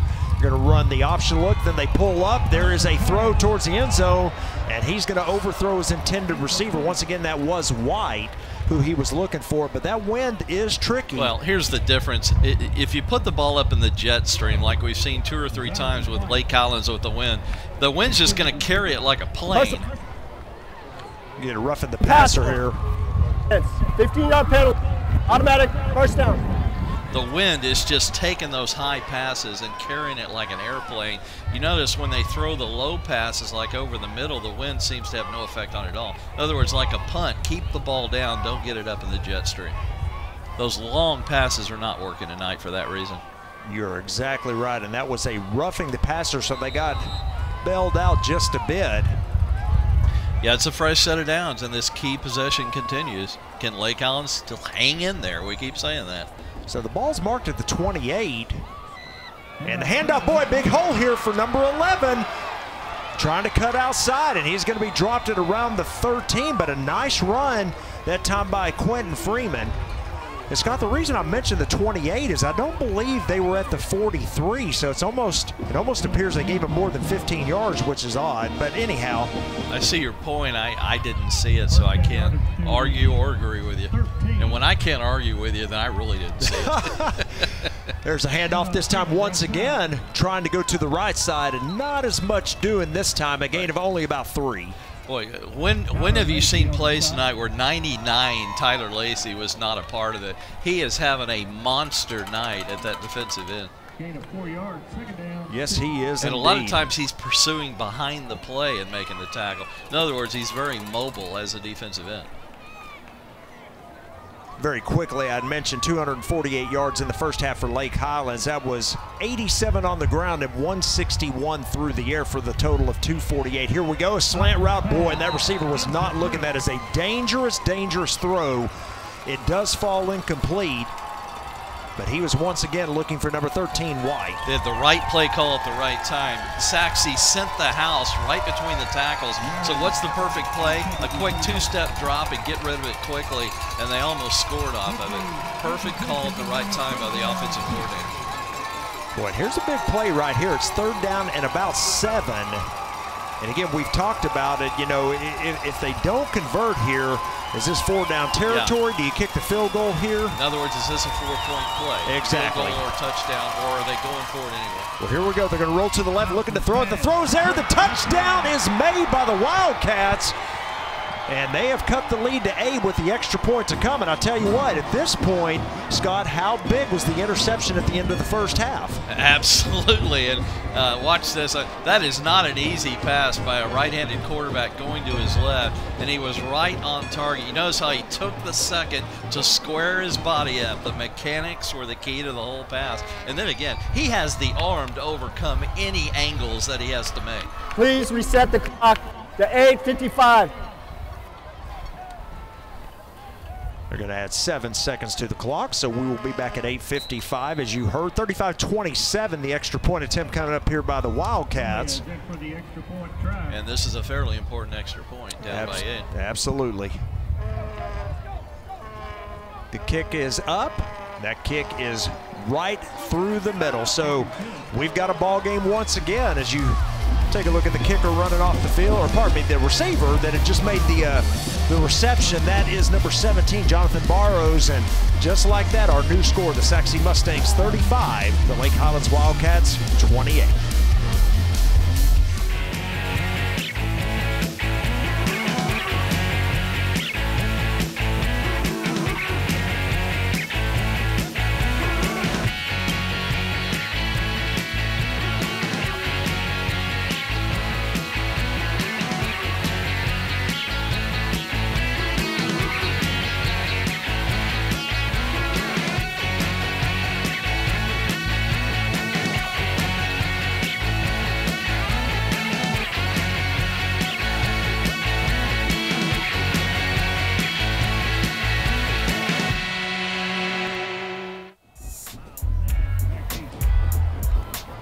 $35-28, 8:55 remaining in the third. And I tell you what, we've had Sachse with the ball one time here in the second half, a turnover on downs. And then Lake Cowboys, please tell me he's not coming out good.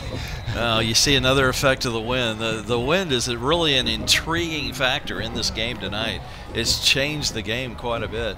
Yes, it has. Anyway, turnover on downs for the Mustangs on their offensive possession. Lake Highlands drives the ball down the field and gets within 7. So we've got a 7-point ball game here with 8:48 remaining in the third. Did you see at halftime, do you see some of the other games going on? Naaman Forest tied 21-21 with Pierce.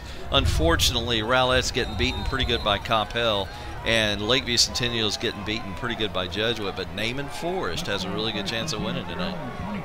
I was hoping we could get 2 or 3 teams to the next round, but it's not looking good for that, for 3 teams anyway. Maiden with the throw, overthrows his intended receiver. He kind of double clutched there, and he was looking that time for number 11, Trent Dean, but the ball kind of sailed on him a bit. And he's certainly talking at Dean, saying, hey, you know, you need to cut it earlier or something.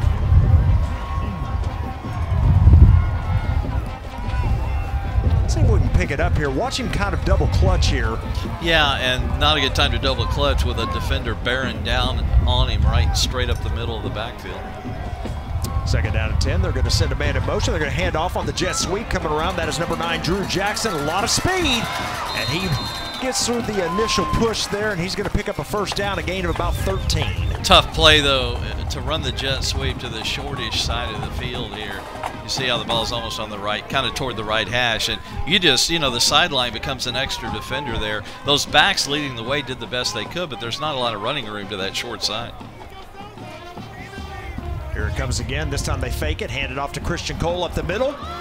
Boy, one man to beat, and how many times have we seen that one man? You know, he's almost getting to that next level, and if he can, he could go the distance with his speed. The big difference early and in the last couple of quarters is nobody was hanging on for dear life in that first quarter when he broke those big ones. Now they're just hanging on, and he can't get away from that last tackler in the last quarter to a quarter and a half. Lake Highlands doing a better job open field tackling. Pickup of 6 on the play, and this time a straight handoff to Cole. He's going to be hit and dropped for a gain of only 1, so it's going to set up another 3rd down at about 3. I mean, if you can become a better tackling team as a game goes on, you would think you'd get worse because you get worn down. Lake Highlands is tackling a whole lot better than they did early in this game. On those runs up the middle, those simple runs by Cole, they're getting him down now. Well, Lake Highlands trying to incite the crowd here as they've got their stands up on their feet cheering on their defense here. And you would think they're going to force a punt here, Sachse in their own territory here on 3rd down. Yeah, the crowd's really into it, both sides. They're going to get movement on Sachse. That's going to push them back 5 more. Yeah, the right side over here Ball start. moved. Offense, 5-yard penalty, remains 3rd down. I don't know if it was the wing back or the right guard or right tackle, but he just kind of barely moved as that man went in motion. So that 3rd and 3 now becomes 3rd and 8. Probably changes your play call up just a bit. And you got to throw into the wind probably instead of running Cole for the 1st down. Yeah, it'll be interesting to see here if the Wildcats bring pressure, Scott. You know, we haven't seen many opportunities for them to bring people, and with this 3rd down and long, and as you said, into the wind, and they're bringing the pressure. Here it comes. Maiden escapes out of it for a brief moment. He's going to throw it downfield, and he's got his receiver away. He was juggling. Let's see if they say it was in. I think they did. It happened on the Sachse sideline, and your chances are better when it happens on your own sideline of buying a call, and they did. Great job by Jackson to uncover. He was headed further downfield, saw Maiden was in trouble, came back to Maiden. That's what you want your receivers to do. Improvise when your quarterback's running for his life, and that's what Jackson did right there. We couldn't quite tell there, but handoff to Cole up the middle, and he breaks 1 tackle and falls forward for about 3 yards. See what I mean? Back in the 1st quarter, Cole might have been gone with a hole that big. Now they're just hanging on for dear life and getting him down. It's a game of inches at times. Absolutely. We approach 7 minutes to go here in the 3rd quarter, 35-28, Mustangs with the lead. How many tackles in the last hour of this game have you seen that were made around the ankles where the guy is just hanging on for dear life? That's how they've been tackling Cole all night. There's another one, although he got to the 2nd guy that time. Yes, he did, but you are exactly right, Scott, and those... You're right. I mean, most of these tackles are coming. They're not getting solid hits on Cole. They're all down low around the ankles. He's not going to have any bruises above the waist in the morning, okay? They're all below the waist. Gain of 2 on that last play. Once again, another 3rd down and 5 coming up here. Lake Highlands trying to get their crowd up again. How many times can you convert on 3rd down? And again, now it could be 4-down territory because they're in Lake Highlands territory. If you get within a yard or 2, they're going to go for it. And they're out of field goal range anyway. Yeah, that sideline crowd for Lake Highlands is really getting into it. There's a snap. Maiden looking to throw. Here comes pressure. He's going to step up, and he kind of stumbles there, but he's going to pick up the 1st down. Look at that run by Jalen Maiden. You know, I have a friend who's a long-time Garland ISD observer of football. He says Maiden has to take games over at certain times, and maybe that's the beginning of Jalen taking this game over, and this is just taking over this possession right there. He willed him to that 1st down. Gain of 7 and a 1st down, so the clock continues to run. Kent Myers used to do the same thing, just take a game over at times when he had to. Now at Utah State. I was going to say the old Sachse quarterback at Utah State. There's a snap. They're going to run Maiden to the right side with some blockers, and he's got some room. He's at the 20, the 15, and then here comes a flag out. So they may get a holding call here on the receiver. I was just going to say Derek Rose, who was 2 for 2 helping to spring for long runs, is now 2 for 3 because he just held on this play. He was the guy downfield blocking, trying to free the sideline, and it looks like he got a little too tied up with the cornerback. The flag was at his feet. That's not a good sign. Now, if that's a spot penalty, which it should be, Steve, you're going to get some yardage out of this and then mark it back from where that flag rests. So, you know, you may get a 1st down on a penalty. In fact, I think they did. Yeah, it's a 1st down for sure. It's not easy to get a 1st down and also get a penalty, but they just did it. So it's a pretty effective play.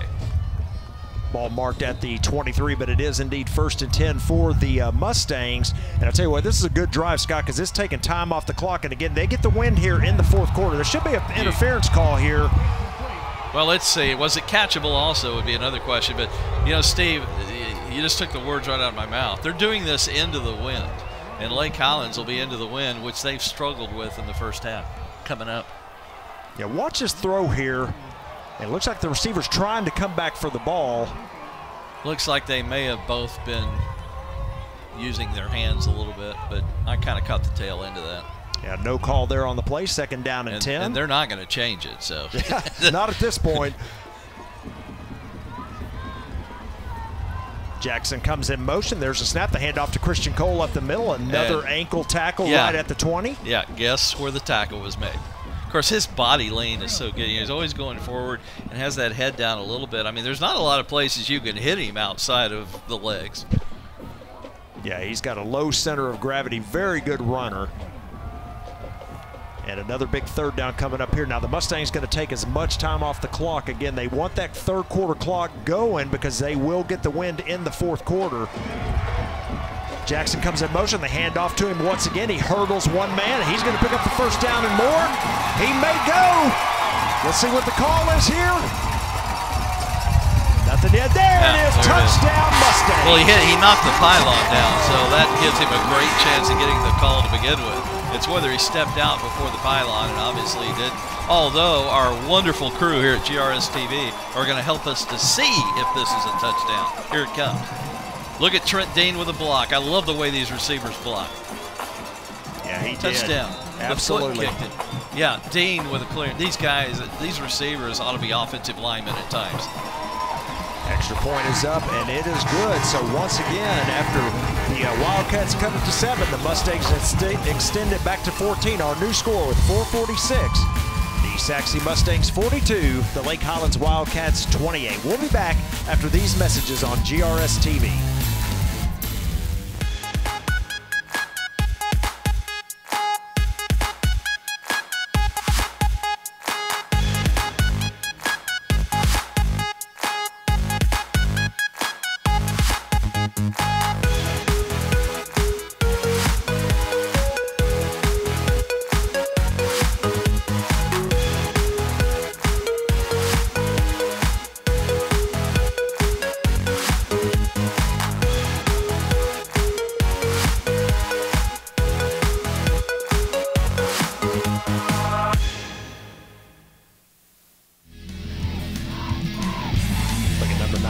Jackson, who's had a nice game tonight for the Mustangs. Steve, one of the differences in the Sachse receiver blocking talents in a lot of teams you'll see, that defender could have broken away and made that tackle despite the block from Dean. The Sachse receivers not only block, but they tie him up. They engage him to where they can't even separate from the blocker. Now, Rose got caught, but I've seen 3 great blocks downfield tonight where they didn't get blocked, get holding call, 3 out of 4, and that's a pretty good percentage. And I'm sure they'll be all over Derrick Rose in the film session. They'll forget those 2 other great blocks that he made, and they'll probably concentrate on that one holding call as a learning moment, when they're watching film this coming week. Always trying to get better. Yeah, absolutely. But you're exactly right. I mean, they're picking up a good 10 to 15 yards more than what, most teams do because the receivers are keeping their downfield blocks. I think that's my favorite part of these new offenses, these spread offenses, is the fact that receivers are whole different players now. They have a whole nother dimension to their game. They used to just be ball catchers. Now they got to be probably better blockers than catchers. I have a feeling you're not going to let a guy be a starting receiver on your team in a spread offense if he can't block. They're going to be looking to the next guy, the way these offenses are nowadays. Yep, agree 100%. We do have an injured Lake Highlands player there on the return. Another good return for the Wildcats will set them up at the 38. I have not been able to catch the number yet, but it appears to be a leg injury. They've been looking at lots of personnel down there, so it's hard to see, but it looks like they're moving him, which is a good sign. By the way, I've got details on the next game, the next playoff game. I know the 2 scenarios. By the way, the Woodlands and Rockwall play at 4 o'clock tomorrow, so the winner of that game will get the winner of this one. If it is the Woodlands, I take it at least for Sachse. If Sachse wins and the Woodlands wins, number 23 is being helped off there, Dravion Eatman. If it is the Woodlands versus Sachse, it'll be at McLean Stadium in Waco, Baylor University, 2 o'clock Saturday. If it's Sachse versus Rockwall, it will be at Allen Saturday at 2 o'clock. Those are pretty much confirmed, according to Jacob Velasquez of the Garland ISD. In fact, it sounds like it's very solid, so that's what I would expect to happen. Tell you what, two beautiful venues. So either way, if Sachse wins this game, either direction they go is a great atmosphere for high school football. And you're going to that game tomorrow, I take it. Absolutely. Should be a good one. Hopefully Rockwall can hang in there and pull an upset. Well, nice spin move to get out of pressure. He's going to tuck and run. Another good spin move. That's going to be a first down run. And I tell you what, the ball comes loose. Let's see if they call him down. No signal, so that is going to be a turnover. And the Mustangs, I think, have recovered a fumble. Calling all GRS TV folks. Let's get a good replay on this and see if it was a good call or not. I'm very anxious for this replay. Here we go, Steve, the replay. Number 28, Braylon Brooks with the return. Boy, great Thompson's run really here. good at getting out of trouble. Here we go. Is this going to be a fumble or not? Hopefully it's real obvious. The strip by Buchanan. Yeah, looks like a good call. Yeah, absolutely. Was on the ground. I believe that was Isaiah Humphreys. Humphreys, I'm sorry, I think. Yeah, 23 is Humphreys, right? Yeah, gets his left hand in there and is able to pull the ball away. So that is definitely a fumble, and the Mustangs have recovered and will take over inside Wildcat territory at the 45. You know, they're kind of another touchdown away from almost putting this game away. Lake Highlands is your classic example of hanging around, hanging around, hanging around. They won't go quietly. And off to Cole. He gets hit in the backfield and driven backwards for maybe the first time tonight is a loss of about half a yard. First time he hadn't gotten to the line of scrimmage tonight, I think. Look at this Justin McLeod, big number 74. Hopefully we have a replay. It says 5'11", 200. I think that's just his upper body, by the way. He's a big kid there, number 74. Well, that's all right. He did a good job of stuffing the run right up the middle, playing off the block. Yeah, and it's actually, I believe that's Latrell Smith. He is a sophomore defensive lineman for Lake Highlands. There's the pitch to Cole, and he's got some room outside. Ooh, late hit. Yeah, takes a hit. They are going to throw the flag. Red Barons, it's on the Sachse sideline. Yeah, and I was thinking late hit initially, but 38 looked like he kind of pulled off there, but they did throw the flag. It wasn't anything serious. It wasn't headhunting. You know, it just almost was an accident, but they called it anyway. Red Barons immediately went to work on the officials. 10-yard penalty. Static. Sound. Steve, I really think where it occurs has a lot to do with whether they call it or not. They did not call it initially. Red started complaining, got the call quickly. The sideline where it happens has a lot to do with it. You know, that wasn't too bad, although it was fairly intentional. So, guy is a good call. Either way, whoever was running the ball, I think it was a good call. So the 15-yard penalty marked off will set the Mustangs in the red zone at the 19-yard line. And I tell you what, with 3:46 in the third quarter, and of course facing going into the win, Lake Highlands has got to hold the Sachse out of the end zone right now. This could be a game-deciding possession right here, I feel like. First nail in the coffin without a question mark. Cole with the carry up the middle, and he drives for about 4 down to the 15-yard line. So a nice run there on first down. And when the clock's running and the wind is blowing with the clock, you know, the time of possession for Sachse has been huge in this quarter, right when they needed it against the wind. And a touchdown here, it's almost 2 nails in the coffin, really, because Lake Highlands got to turn around and go against this wind and having to throw on almost every down. And you know, they haven't had much of a running game tonight. No, they have not. 2nd down and 6 as the clock continues to run. We are approaching 3 minutes. This may be a free play if they, well, I tell you what, luckily for Lake Highlands, they touched them. They're going to get maybe a procedure here. Offense. Really got problems with the ref's mic tonight. But you know what? They give you the signals. You really don't have to hear them talk. That's 5 yards. It just slows them down. The only thing slowing down Sachse is Sachse, you know. So I like to say. 2nd down and 11 after the mark off back to the 20-yard line. There's a look at Coach Red Barons. Play clock. Red just caught the play clock, pointed at it and said we either take a timeout or take 5 yards. You know what? I think they reset it. Yeah, they did Red's reset saying it. that they screwed it up. Yeah. There's a snap. Maiden looking to throw it. Here comes pressure. He spins out of it. Still looking. Nice play fake there, and then he does get dropped for a loss. So a good play there by the Lake Highlands defense. Number 18 ultimately comes up to make the tackle. That is a Mitchell Hurst. Well, and it's going to be 3rd down and long. You can't kick a field goal because I'm not sure you can make it into this win, so you just go for it. You're too close to punt it, too, so this is an easy decision, even though it's 3rd and 14. Yeah, and again, they're going to let as much time run off the clock as possible. You know, I'd think of some kind of trick play here. 14's hard to get. Some kind of trickery, something you haven't seen all night. Trips look to the top of your screen. There's a snap. Maiden looking that way. Here comes pressure. He gets hit as he throws it. Ball's picked off. That is not what you want to do. And it's as good as a punt. Good as a punt, Steve. Boy, he takes a big hit by number 9, Drew Jackson. In a way, Steve, it's as good as a punt because if it was an incompleted pass, they'd have better field position than they do now. You know, that wasn't a positive play, but the result is not bad compared to where the ball could be. Here's a look at it one more time. Maiden gets hit right as he throws. I think he tried to just maybe unload it. I don't know.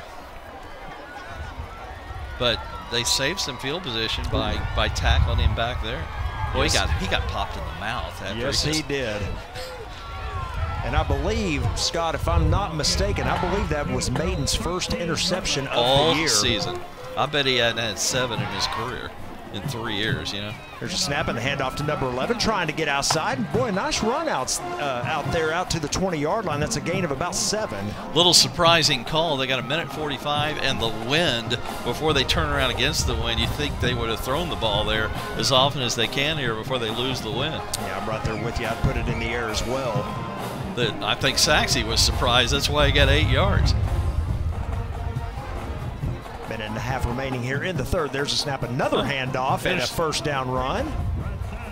They must have confidence in this offense going against the wind in the 4th quarter. Lake Highlands player slow to get up. One of the linemen, number 52, he is up on his feet. Now the clock continues to run. No, they are not making him come out, so I guess you can't make him come out if you feel, unless the trainer was to come out. Well, and that is the center. That is an important position on the field. You know, any other player might have come out, but you want your same center to be in there.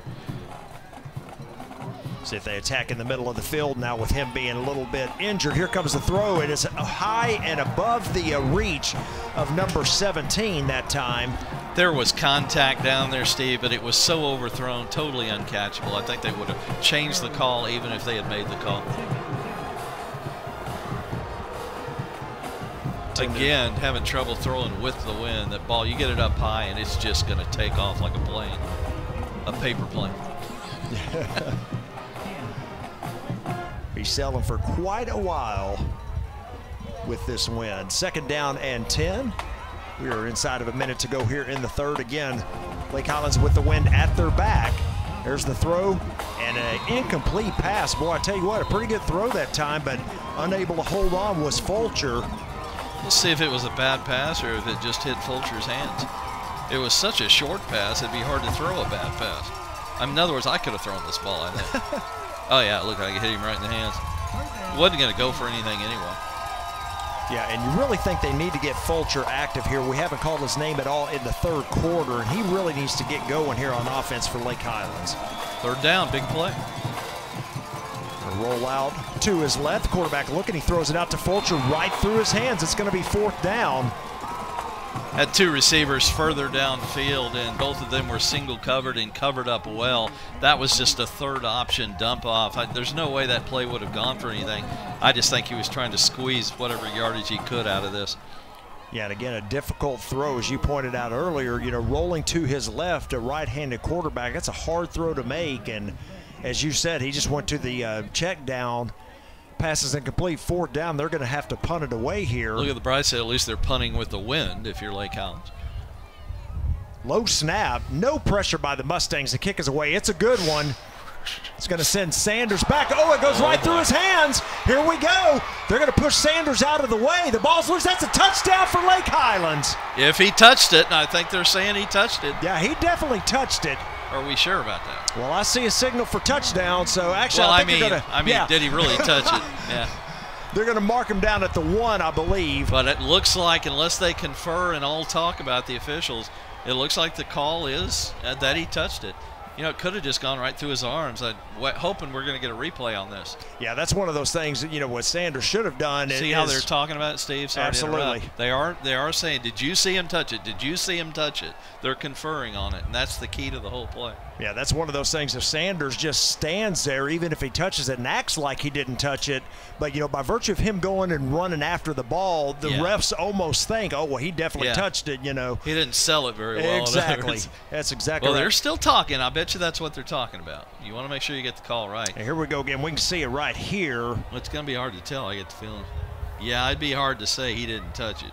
But boy, if he didn't touch it, he's a magician. Yeah, and you can see, boy, great camera. Oh, this is a good job, GRS TV, slowing it down for us. I still can't tell, to be honest. There's a chance it didn't touch him. You know, there really we have illegal touching on the kicking team. The ball will be spotted on the 3-yard line. Yeah, I think they're saying they touched it and couldn't carry it in for the touchdown, so they're going to have to go for the touchdown here. Now, wait a second. They gave it to Sachse? Are you freaking kidding? They're saying that he didn't touch the ball then. If they're giving this to Sachse, they're saying that Sanders did not touch the ball. And needless to say, Lonnie Jordan is not happy with the decision. The Lake Highlands coach, as you can see there. You know, and I don't blame him, Steve. I don't blame him one bit, because I'll tell you something else. If they're saying that the Lake Highlands player was the first to touch it, they touched it way up further than the 3-yard line. Watch this. And this is a pretty key play in this game. Oh, absolutely. I think there's a chance he didn't touch it. Now, it looks like he had to have, but I think there's a chance he didn't touch it. And you got an official right here. You see the official at the bottom? There's an official pretty close to the play, so I feel like they saw it. Boy, this is a big call in this game. This is just all for our benefit. They can't use instant replay. You're right. That's exactly right. But they can talk about it and change something if they want to.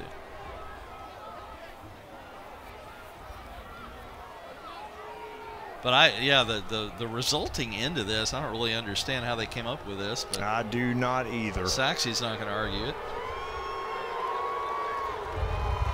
Boy, we'll look back on that as a key play. Absolutely. If this ends up in a fairly close game. Well, Lake Highlands has a chance for a defensive stand here, by the way, and just make you forget all of that just happened. There's the snap, the handoff to Cole up the middle. Still pushing his feet, and boy, a nice run by Cole out close to the 10-yard line. That's a gain of about 7 yards. Just what you needed from your own 3 on first down. Yeah, and that's probably going to do it for the third quarter unless the Wildcats elect to call a timeout, because the Mustangs are just going to let the time go. You're not going to waste timeout. Now, if it was 4th down, I'd take timeout, but it would be, I think, a waste right now on 2nd down. So, wow, what a strange turn of events here at the end of the third quarter. And as it stands, the Mustangs are going to hold on to that 14-point lead as the clock expires here in the third. A pretty good game here at Williams Stadium. Our score at the end of 3, the Sachse Mustangs 42, the Lake Highlands Wildcats 28. We'll be back after these messages.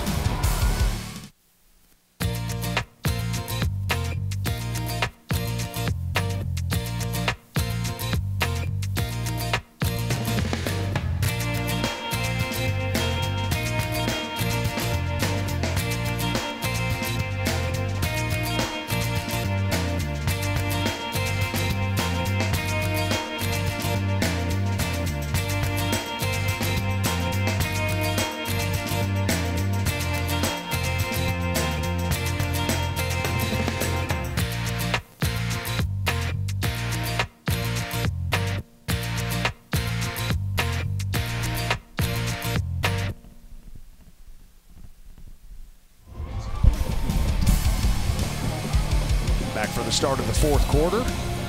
Mustangs on top, 42-28. They had the ball 2nd down and 3 at the 10-yard line. More importantly for the Mustangs, of course, Scott, they get the win here in the 4th. Hand off to Cole up the middle. He's going to pick up the first down and more as he breaks 2 tackles. Still moving.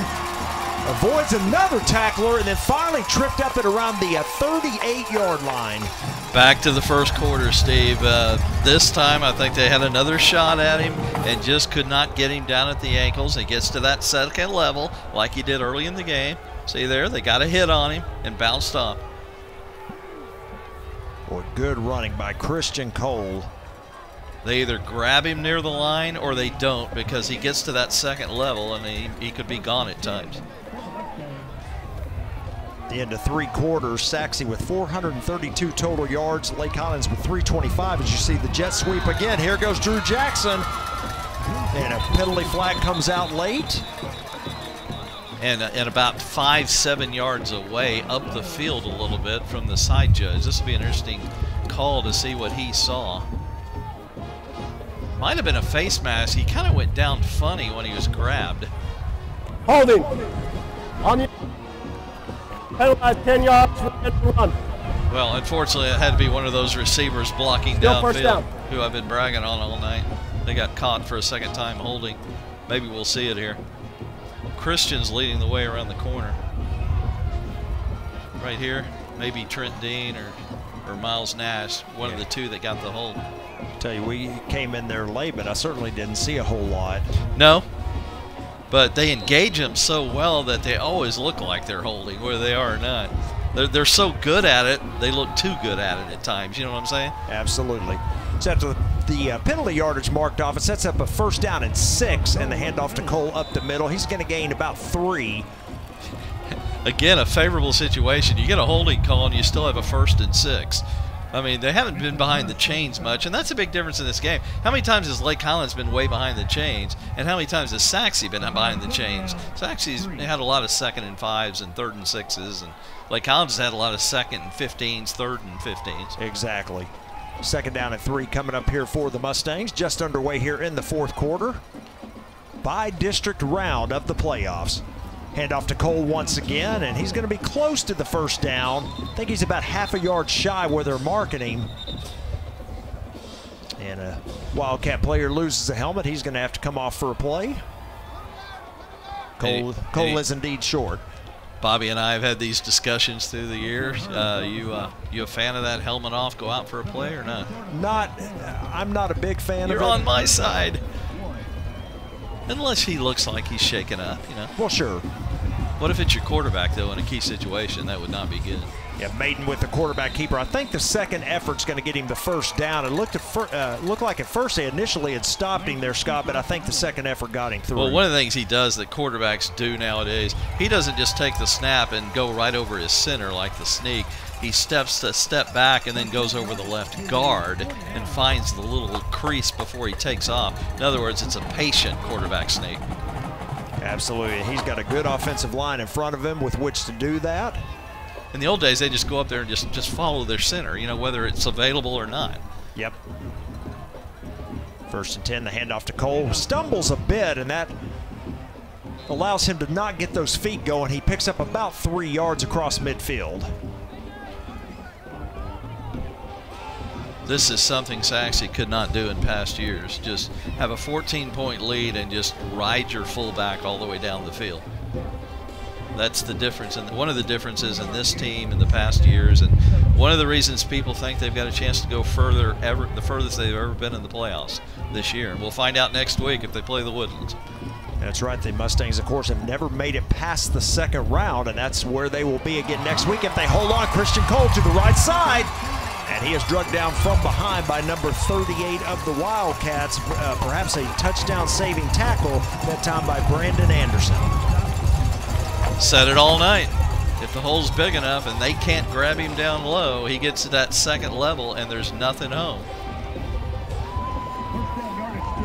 Oh, look at that run by Cole. He has had a monster night tonight for the Mustangs. Yeah. Let's check that first chance we get. Yeah, he's over 200 yards rushing. Unofficially with 28 carries, 232 yards, and 2 touchdowns on the ground. And, of course, the 1 catch for 55 yards on the screen pass for a touchdown. It just seems like more than that. Here is the backup, Washington. Yeah, number 38 gets tripped up once again by the ankles, but gains about 8 on the carry. Matthew Carter has played that role a lot this year, and Torrey gets this one. He's kind of the 3rd stringer. Torrey Washington, Matthew Carter, that's the future of this ground game. They've gotten a lot of carries this year, you know, with the one-sided wins. Yep.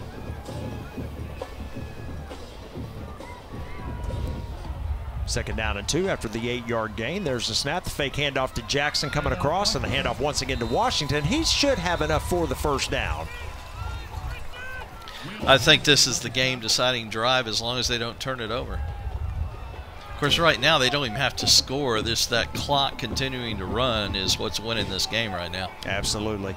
And, of course, you know, if this score holds up, and what I mean by that is if Sachse does go on to win, Scott, I think at this point the two biggest plays of the game are going to be the interception at the end of the first half and then that last, you know, punt return. I think that's the big one. That goes through the hands of the Sachse player. Because they would have recovered it deep inside the 5-yard line. 5-yard penalty remains, third down. Pretty much a given score, and it's a 7-point lead right now. Exactly. Exactly right. So there's a penalty there against the Mustangs. It's going to push them back 5. Sets up a third down and about 7. Having said all that, Lonnie Jordan, the head coach of Lake Highlands, they simmered him down pretty quickly. It's almost like he understood the call once they explained it to him. So maybe they did get it right. Jackson comes in motion. Boy, high snap, and he kind of shovels it over. So this will go down as a pass to Jackson, not a handoff. But he is going to be stopped short of the first down. About a yard short. Got kind of a bad mark over there, although he tried to dive for that stick at the last second. And it looked like a pretty good mark. Maybe only a half-yard short of what he got, but he's still short. You got to get a little bit inside the 13, more like the 12.5 anyway. Exactly. And the Mustangs, of course, keep the offense on the field here. They're not even going to try a field goal attempt. It looks like they're going to go for it. Steve, this is your first Sachse game this year. They've had a ton of problems with bobbles, blocked kicks. Last thing you want is a blocked kick and return by Lake Highlands. And by the way they're running it, their chances of getting a first down here by just running it are very high. Good.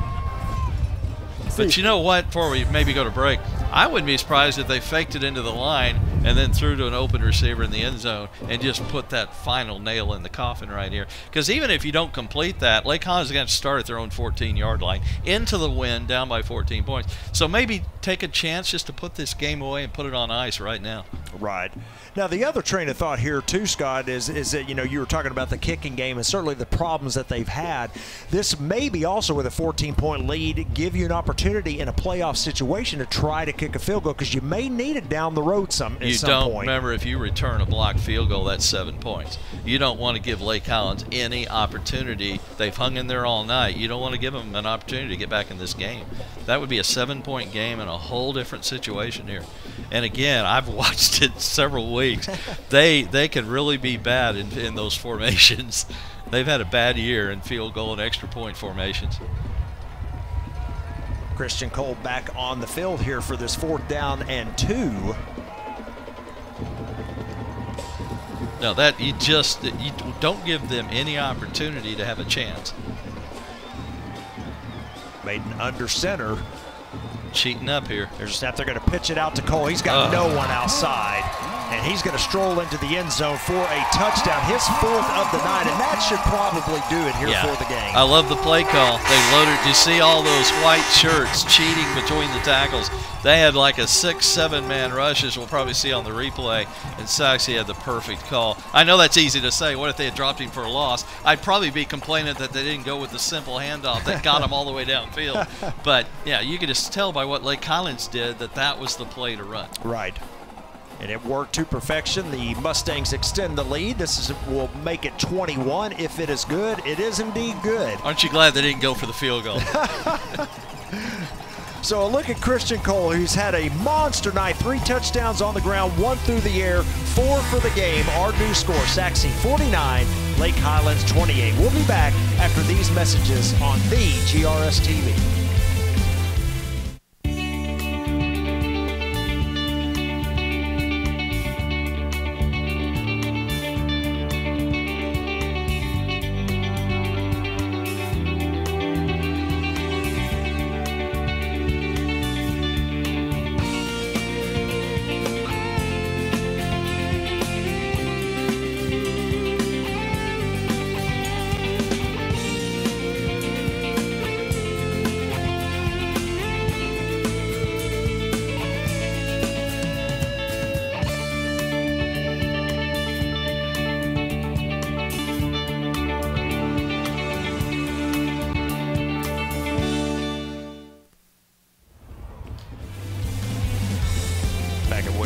And that last drive for the Mustangs not only gives them a 21-point lead, also puts them over 500 total yards for the game. As you see a bobble on the return, a fortuitous bounce right back to the return man, and he's out across the 30 to the 32 where the Wildcats will start 1st and 10. You know, part of the reason Lake Highlands is hung in this game, they've only got 2 penalties for 20 yards. They have not made a lot of mistakes in this game. That's how you hang in there as an underdog. Thompson 15 of 29, but just for 134 on 15 completions. Sachse's done a good job of keeping that passing game to the short passing game. Thompson with 87 yards rushing as they start offensively. Looking for the throw, and it's a good route that time by the slot man. He just curls it around 5 yards, and the pass is complete for 5 yards, 2nd down and 5. Now, this is what I was saying late in the first half. Sachse will gladly give you 5 to 7 yards on any completion you want, as long as it's in the middle of the field and it's 5 to 7 yards. Take every one of those you want, because that clock's going to keep running, and they're down by 21 points. There's a snap, another play action. Boy, here comes pressure. He escapes that momentarily. He's got a lot of room out here. He's going to throw it out. Boy, and he just leads his receiver a little too much, and the pass is incomplete. The worst thing that could happen here is if you break one of those receivers, if he gets by one of those defenders and catches a 70-yard touchdown. That's what I meant by 15 completions for 134 yards. Sachse's kept that passing game in front of them all night, and that's what you need to do right here in the final 7 minutes.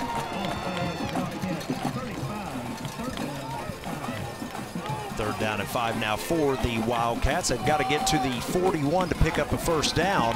Again, they trail now by 21, so time becoming a bit of a factor now. Here's the snap. Play action once again. The throw across the middle. He's got a slant receiver there who breaks a tackle, and then gets driven down fiercely at the midfield stripe, but enough to move the chains. Again, they're in the middle of the field where they can't stop the clock on these completions. That's a little longer than you want to just give up freely, but they're keeping everything in front of them, the Sachse defense, secondary. There's a snap, the handoff this time. He's met in the backfield and taken down for no gain. I believe that was number 91 that time on the tackle for the Mustangs, Zach Gilson.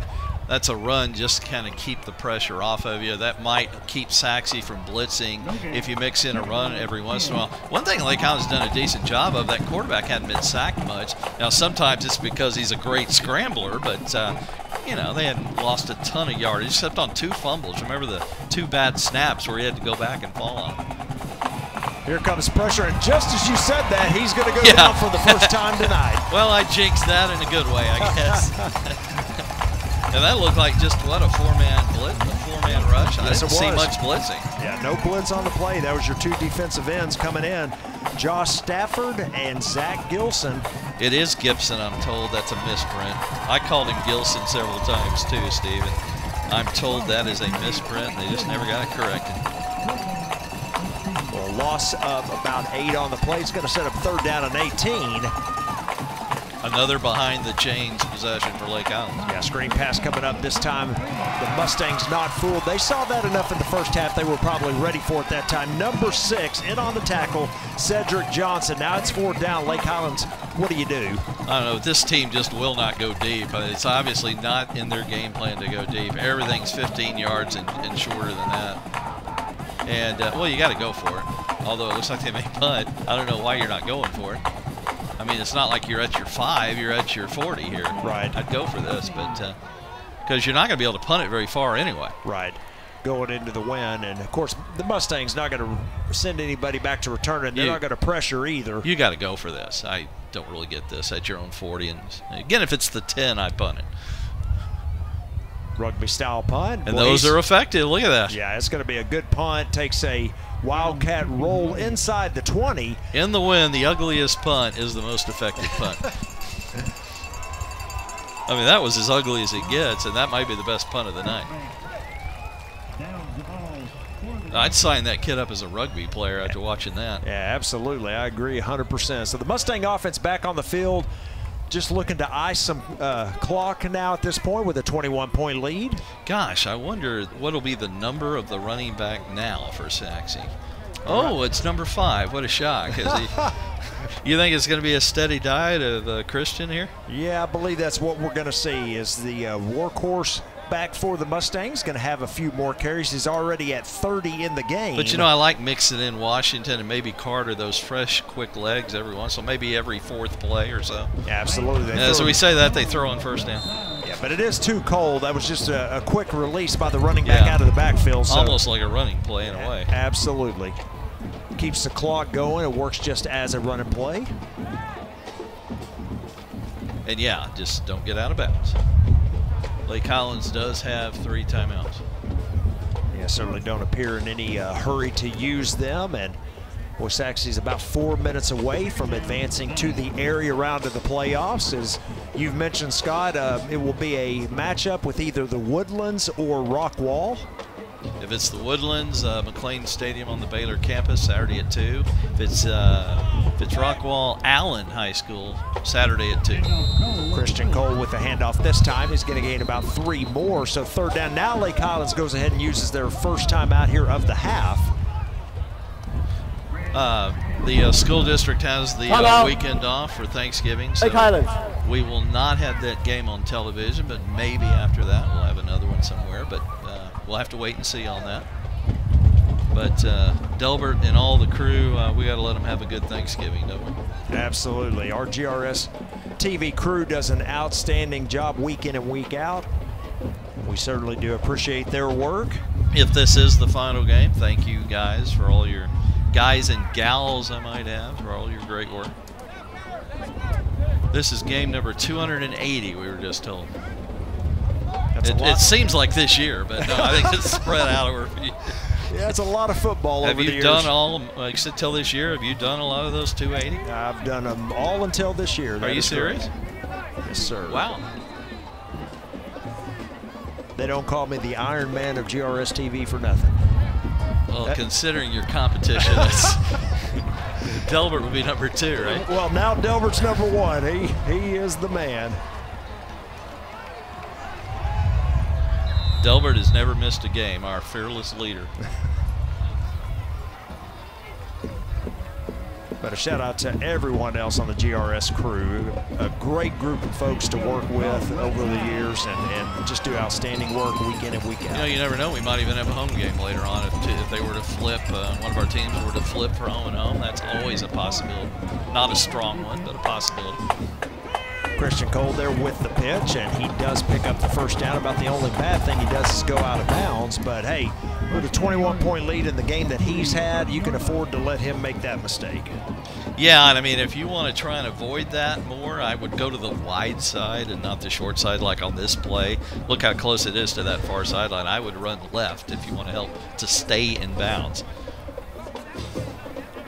and not run a pitch play. You know, run between the tackles. Absolutely. There's a snap. Once again, Cole with the run. Cutting outside to the left. He's kind of a little slower right now in this part of the game. He's got some bumps and bruises, I guarantee you.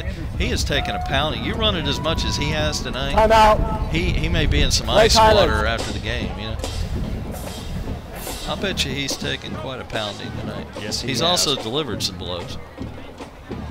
So Lake Highlands uses their second time out, and well, I tell you, this is always the the strange point of the game, Scott. You know, a situation like that, they're up by 21, 3:30 remaining. You know, do you put some backups in so you try not to risk injury at this point? Not in a playoff game.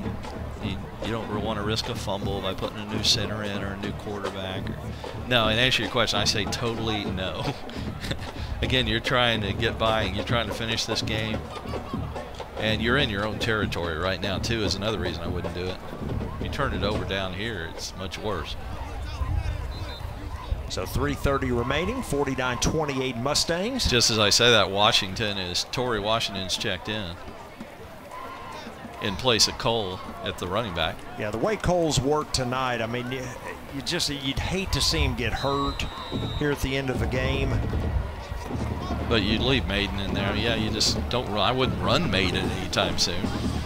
That's just hand it off. Yeah, there's a snap and the handoff to Washington. Boy, nice run for him, and he's going to pick up a first down. So a new set of downs here for the Mustangs. They can continue to run clock, and this one's looking ever more like the Mustangs are going to advance to the area round. Give Lake Highlands credit. I mean, I know that we tend to say when we're watching games like on Sunday, oh, here they go. They're now going to praise the losing team over the next 3 minutes.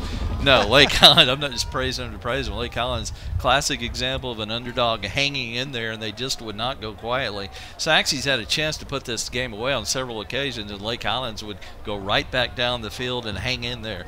Yeah, absolutely. Scott, the credit, you know, the main credit, when they got down 28-7, you know, a lot of teams you see, you know, they're like, oh my gosh, you know, we're going against a heavy favorite here. We're down 21. This game's over. To their credit, they fought back. And again, I'm out. Lake. That's the third timeout of the half. Lake Highlands uses their final timeout. Why don't we go ahead and take a quick break with them? Our final one of the night, our score, Sachse 49, Lake Highlands 28.